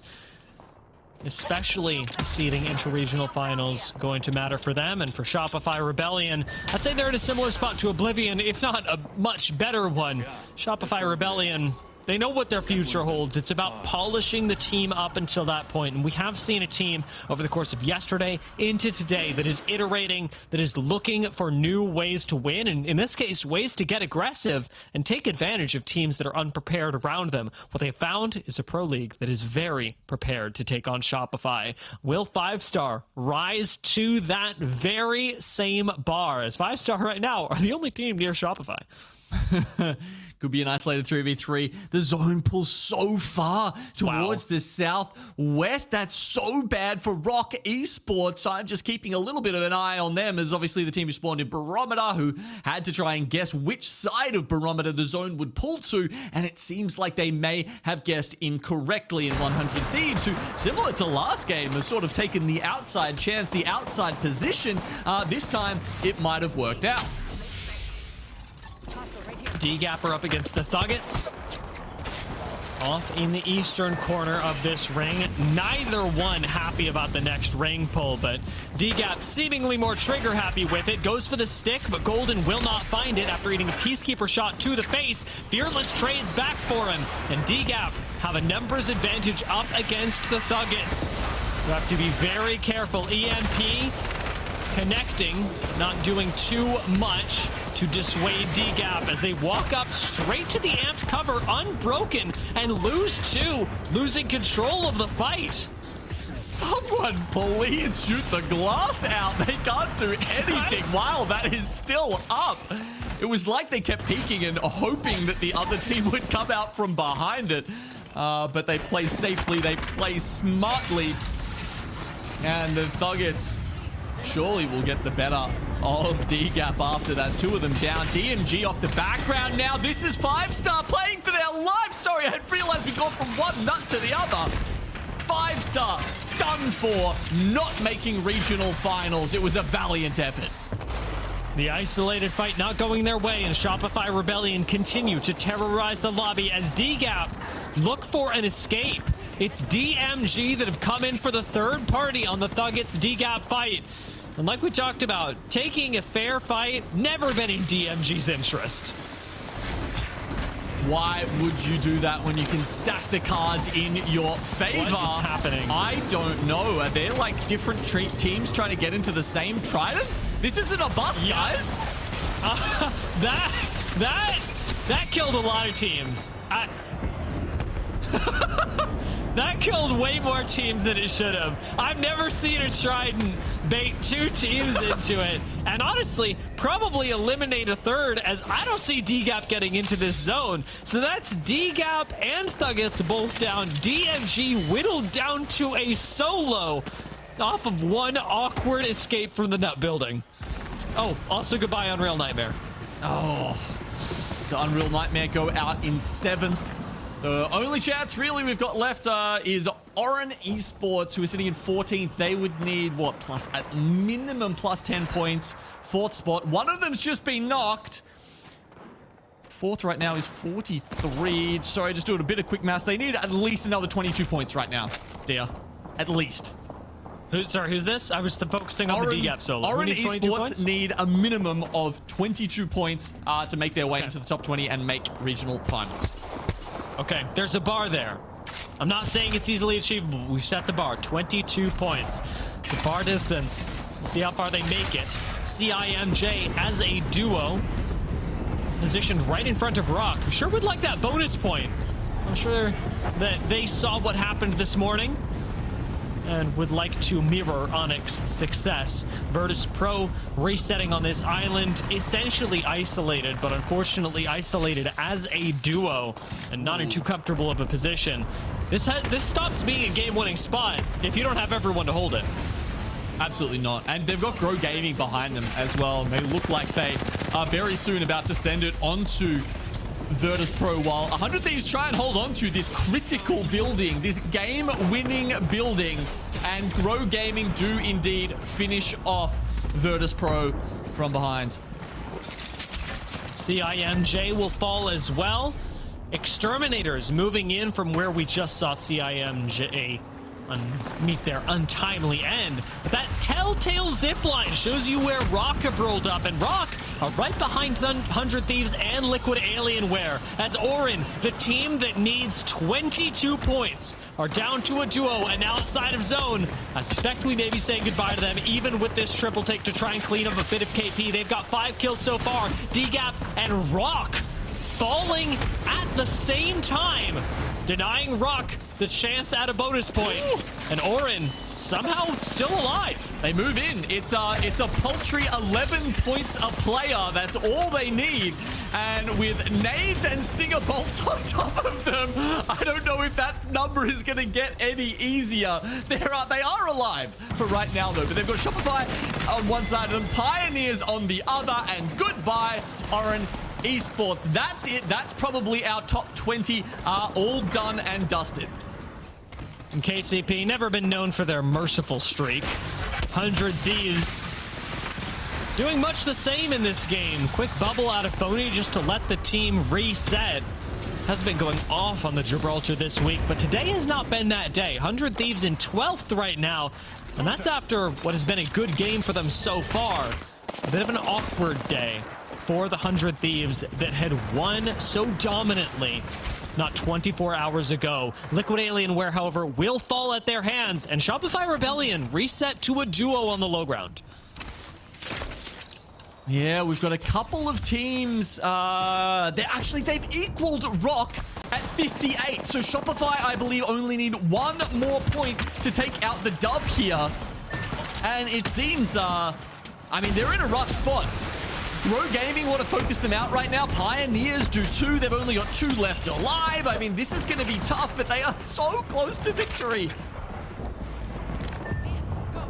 I'm not a fan of celebrating too early, but I will give congratulations where it is due. Masters of Evil, having survived this long, have secured their spot.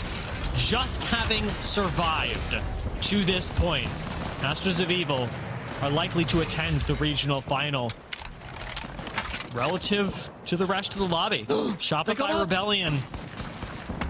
Yeah, we had a team go out, so they've moved up to 59 points. That is 1 point ahead, and that's probably the day all wrapped up. Everyone else is, I think, too far apart to catch them now. Shopify, with a banger Storm Point, have come in to put their stamp on BBC.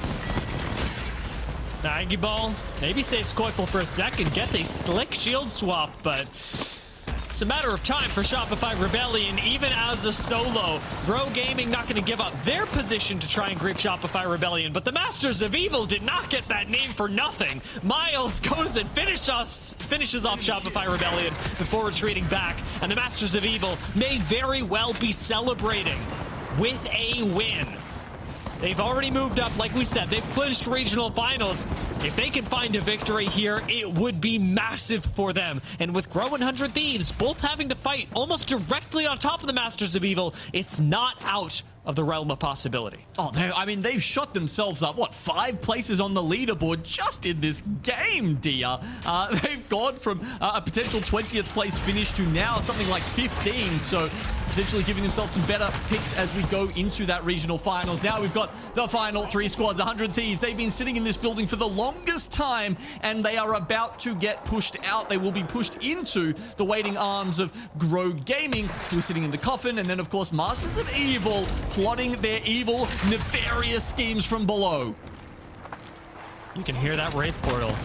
Grow Gaming know it as well as we do. That means the Masters of Evil are right underneath Grow. Rampart walls all set up, waiting for the drop down from Grow, who granted do have a Gibby bubble, but you only get one. And there's very little space to play. 100 Thieves, their play is obvious. They've got the wall that is off to the north that will keep 100 Thieves safe for at least a little while longer. But harassing Grow off this high ground would do them a lot of favors. One Gibby ult, one Gibby bubble to keep Grow alive. You can see Dropped is holding onto that for as long as he possibly can, but that ultimate is what makes these final circles so hard to play against for Gibraltars. He uses it against 100 Thieves. They will counter with the Gibby bubble, but after this, what have they got left to play with? Full res for Phony, and this may be the time for 100 Thieves to trade with an ultimate of their own. They're going to hold on to that, sitting on the low ground, letting Grow pile up a little bit more and actually take the high ground away from 100 Thieves. Out goes the fuse ult, however, from behind, and that's the Masters of Evil getting involved. Knocked focuses behind him, but really you can only pick one or the other. Do you take out 100 Thieves? Do you take out Masters of Evil? Or do you get nothing done and expire in the fire and the flames? Grow Gaining have knocked Drop down, but they fall, and 100 Thieves strike back from above to take the win in Game 6. How on earth have they weathered that storm? Oh my.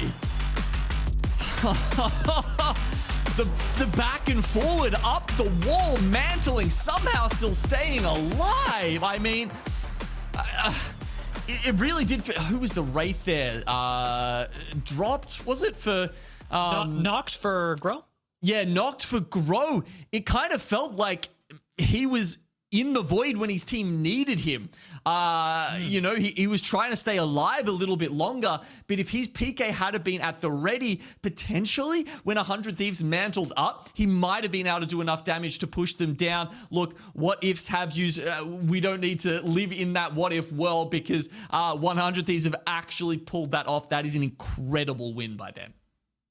It does boost them up significantly in the leaderboards. I mean, Glitter, this was a really impressive game from 100 Thieves to find the win. Equally as impressive, we were talking up the Masters of Evil. What a victory for them. Even if it doesn't come with the screen, you are the champions, it does come with the additional bonus that you're going to regional finals. Which is just the next important step along the journey, right? You have to get to regional finals to even have a shot at winning regional finals and then potentially making your way through to champs. So this is going to be massive for them. Congratulations, of course, to them, but to all of our teams on their performance for the final regular season day of Split 2. Here are our match 6 results, and you can see just how much KP 100 Thieves were finally able to get in this last match, picking up their performance. If I'm not mistaken, the points that they got in match 6 alone are only like, but what, 5 to 7 points behind what they had for like the whole day so far. So this is a big pickup for them, turning that momentum around. But you've got 8 KP for Masters of Evil, 6 to Grow Gaming, and even Orin got some good points for down there in 8th. This was, you know, it was the last match of the series. You know, we kind of got what we expected. A lot of teams pushing to get whatever last points they could. Yeah, it did feel like that, didn't it? It didn't feel as dominated by our sort of regular Titans as much as possible, even though, you know, definitely shout out to Shopify coming in with the dub at the end. Rock Esports for having a great first map, and Ninjas in Pyjamas also for rounding out the top 3. But certainly there were a lot of these other teams who just felt like they were playing their heart out, trying to get over the line into the regional finals. Definitely a much closer region performance-wise than what we saw out of EMEA Diaz. We now get to see what that means for our overall standings. These are the confirmed top 20 teams who will be playing in regional finals for the Americas. TSM hold on to their spot. That's a big thing looking at how we came into today. The THUGGETS make it up to 16th, and the Masters of Evil, just like you talked about, Genome, with that performance, rocket themselves up from barely holding on to 20th to a solid 15th place seed in the regional finals. It is a small step but it is a necessary one in anyone's, and especially Masters of Evil, path to Japan. I love to see it because we mentioned it in EMEA as well, but now not only do the likes of Masters of Evil clinch their spot for regional finals, but that also means they've got a slightly better draft pick when it comes to the POI draft. So all of these small things will tie in together. Phenomenal day across the board. Let's start highlighting some of the individuals that really put on a performance here today, because it's time for our Sony in-zone kill leader race. Now, I do want to say something before we look at the top, because I assumed it was going to be Koifel at the top. I do want to give a little bit of a shout out to Dropped in 10th place as well, because I was looking at some stats heading into match 6, and he had 11 of the team's 13 kills heading into match 6. He didn't get any in match 6, but he was literally in a 6-way tie for 3rd. As you can see, how many people have 11 kills heading into match number 6. So even if Grow had a little bit of a struggle day, Dropped was really stepping up to the plate for them. But of course, it was Koifel, the absolute terror. I mean, Genome, are we surprised that he is the kill leader right now? Not at all surprised. What I am surprised about is that the kill leader only had, was that 14 kills? Yes. You know, we've just had so many sort of insane pop-off performances recently with people just running amok in, you know, most regions and pulling out 30 bombs that it was such an even contest here. That's what really stands out. Yeah, honestly, this lobby, every single team and individual really came to give it their all for this last day, Dia. They really did. One of the other teams, well, we're giving out flowers for those who maybe didn't top the charts but had impressive performance. Exterminators and Jelly specifically. Jelly's teaming with Shubi and Naughty and coming out in the top, I think it was 3, he was 3rd in the overall kill leaders. So the fact that Shopify Rebellion took a big step up should not go unnoticed. This was a huge clutch of momentum, and Koifel hopefully inspired with confidence, especially on Stormpoint. Maybe we work on that World's Edge a little bit. That's not flame, that's just reality. The stats back it up. But Exterminators had a fantastic day, and I'm excited to see how Koifel and his competition for kill leader continue to play throughout the last couple of they're not even match days, just days of games. I mean, it might have been 14 kills, which, you know, sounds like only 14 kills because of the stats we've been getting and just how close this lobby specifically was, even on an individual level. But 9.1k damage. It's a lot. I can tell you the last comp lobby I played in, I didn't get 9.1k damage, and I didn't get 14 kills either.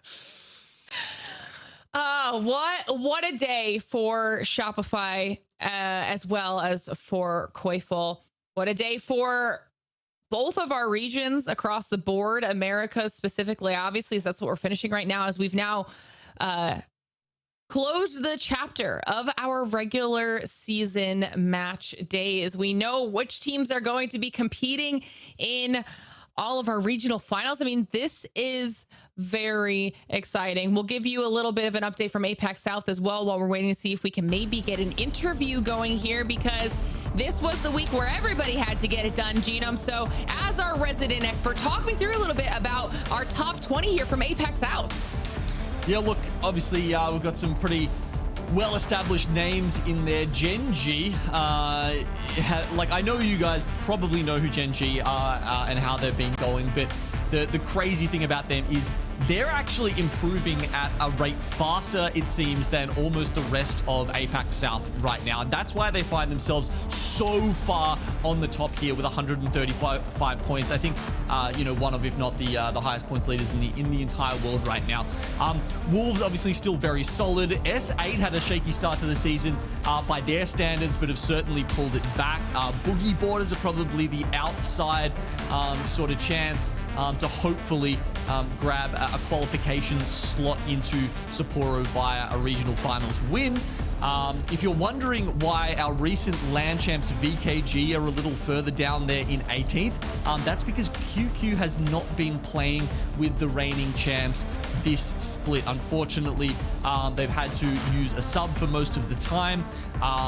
We're hoping he comes back for champs, but TBD.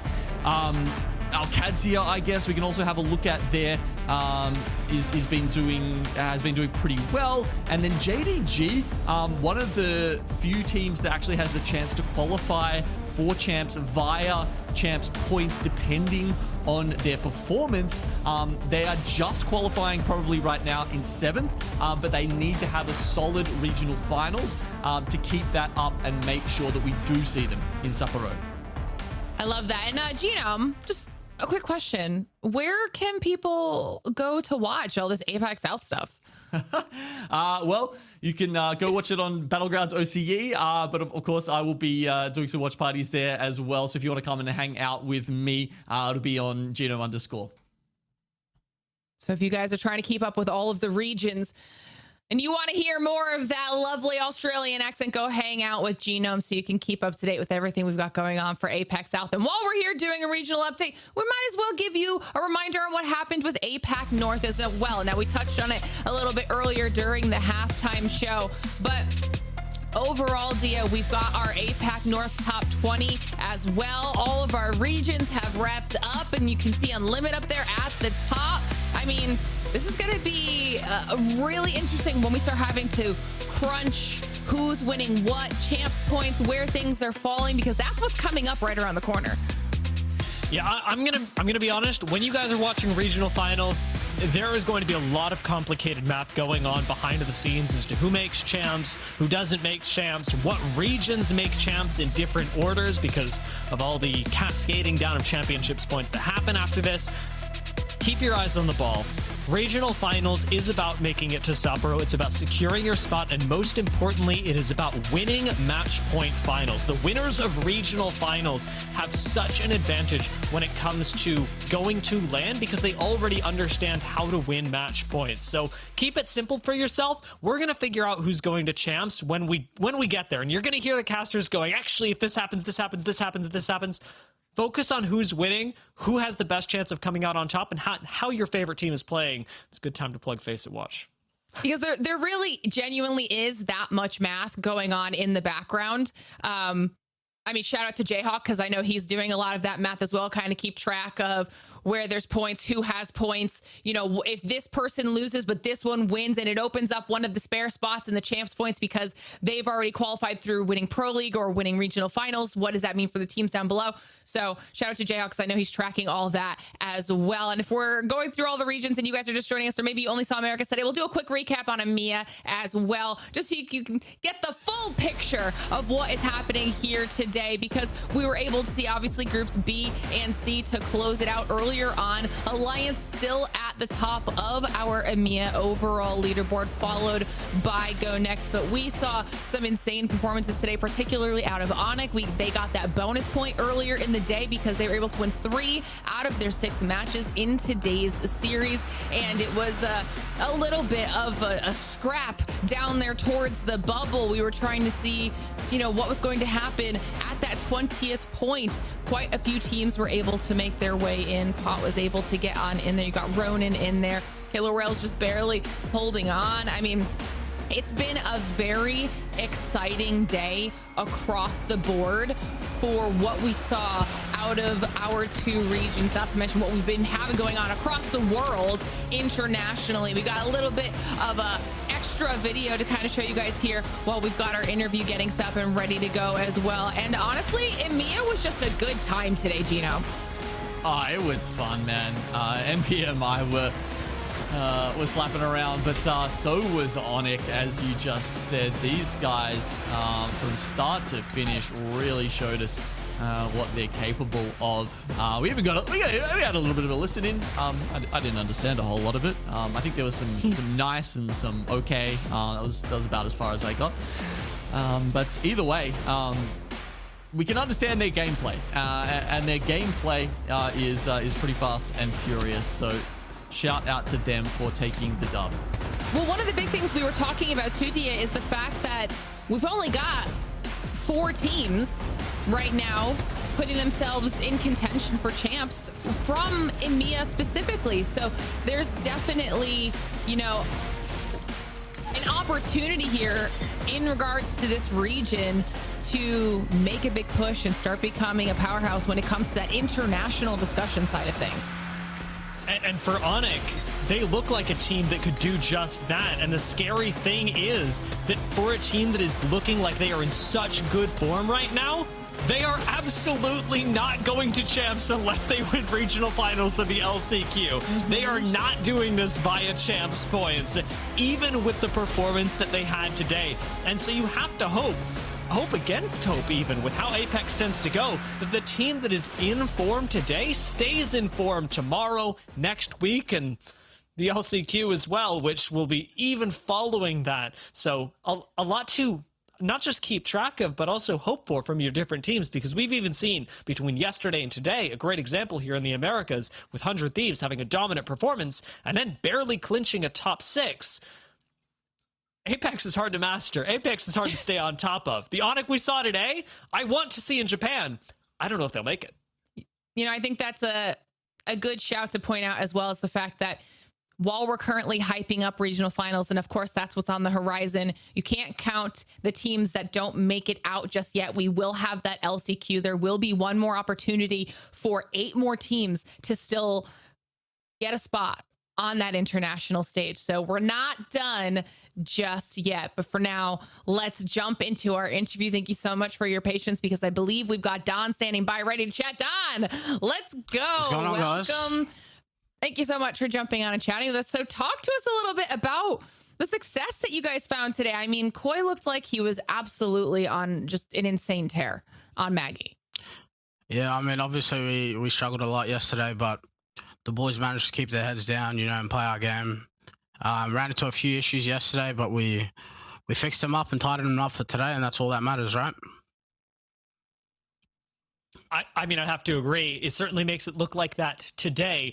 We're talking about consistency just a few seconds ago between different regions and different days, what we can expect from regional finals and onwards, and we're expecting to see you at LAN. So, given that, how are you looking at other regions right now as a coach and preparing for how their metas and their playstyles are going to shake up what Shopify Rebellion already have?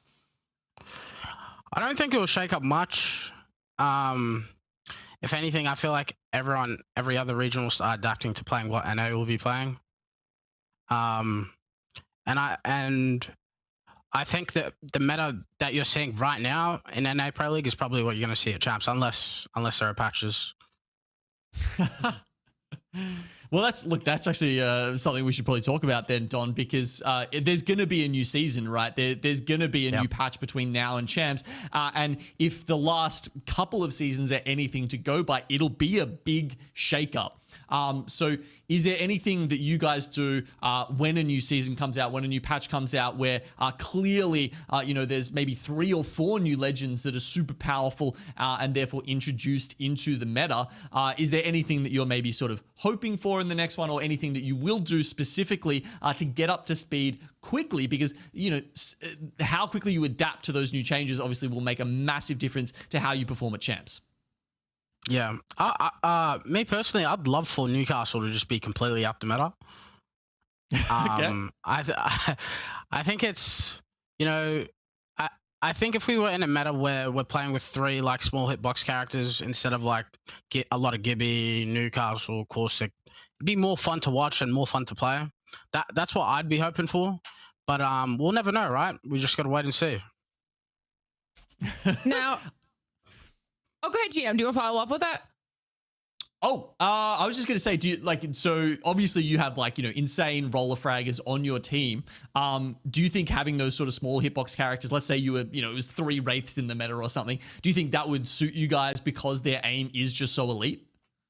Yeah, it's currently really hard to play, especially on Stormpoint games 1 to 3. It's really hard to play Edge, right? And it's really hard to play characters that kill these type of comps, these Newcastle comps. And it almost forces everyone to just get in zone and play these comps, you know what I mean? There isn't much flexibility from games 1 to 3, which I really don't like. But when we get into the later games, there's a lot of flexibility, as I'm sure you guys see, you know what I mean? Now, before I let you go here, Don, I just want to kind of get your perspective on Koifel specifically, because obviously we got to see just how much damage he brought to the team here today as an individual when we were taking a look at those kill leader stats, over 9K damage. What has he done for the squad in terms of like fragging power? And do you think that that's going to give you guys what you need when it comes to that international stage in Japan? Yeah, the kid is one of a kind, man. There is no one like him in the game. There is not a single person close to him in the game when it comes to shooting their gun.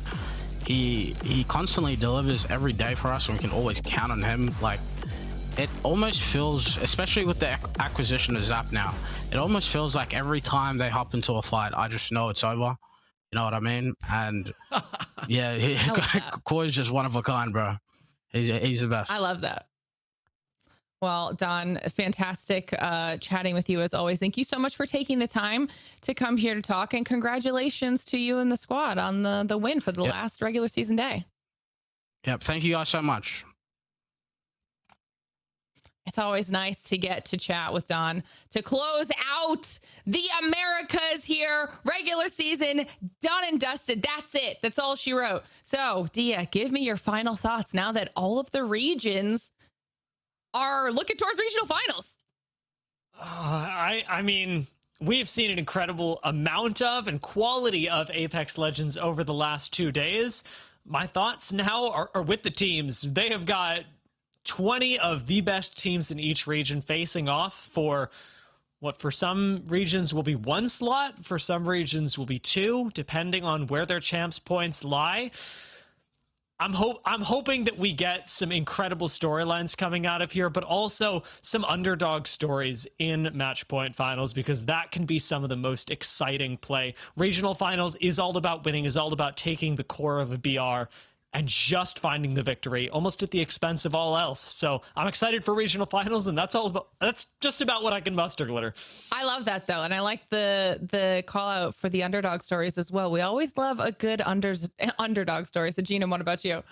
Yeah, look, Matchpoint are kind of made for underdog stories, aren't they? And yeah, it's going to be a fantastic week next week across all regions as we see those Matchpoint finals play out. I think, in APAC South, we've got teams who are, pretty much locked in as number 1 and number 2, and it'll be interesting to see if they can continue that in what is always the most intense lobby of the entire split. Meanwhile, over here in Americas, it's actually quite close now between Shopify, Grow, 100 Thieves, Rock, ZZ.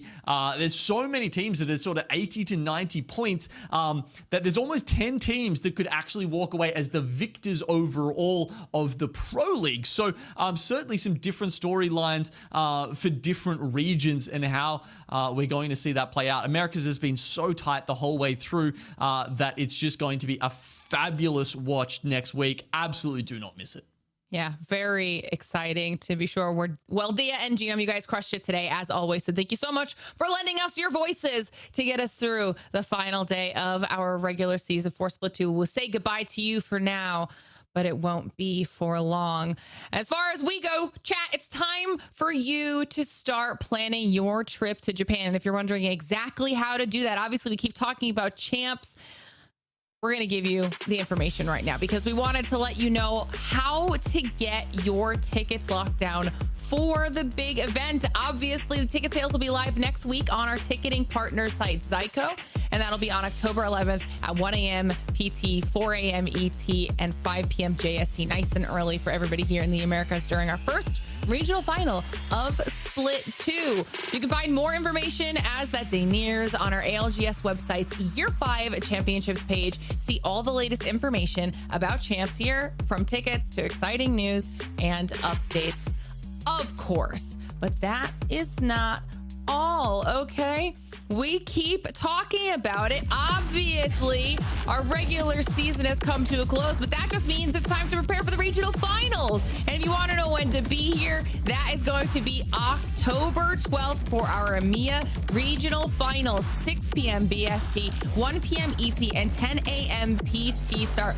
Be here to find out which teams will be winning? Who's taking the whole thing home? Who's winning Pro League? Who's winning regional finals? Who's clinching those spots available to champs? And then, of course, later on in that same day will also be our America's regional finals. So lots of things for everybody to be paying attention to. As always, if you're unable to make it, just make sure you're following us on social media. Easy peasy, whether that is X, YouTube, Insta, or TikTok at Play Apex Esports. And don't forget, check out the new ones on Insta and TikTok. Might be some giveaways that you guys could see over there as well as Twitch for at Play Apex. That way you can keep yourself up to date with everything that we've got going on for regional finals, for champs, for everything along the way. In the meantime, enjoy the rest of your week and maybe go hop into some games of Apex, and we'll see you all back here for regional finals next weekend. Good night, Legends.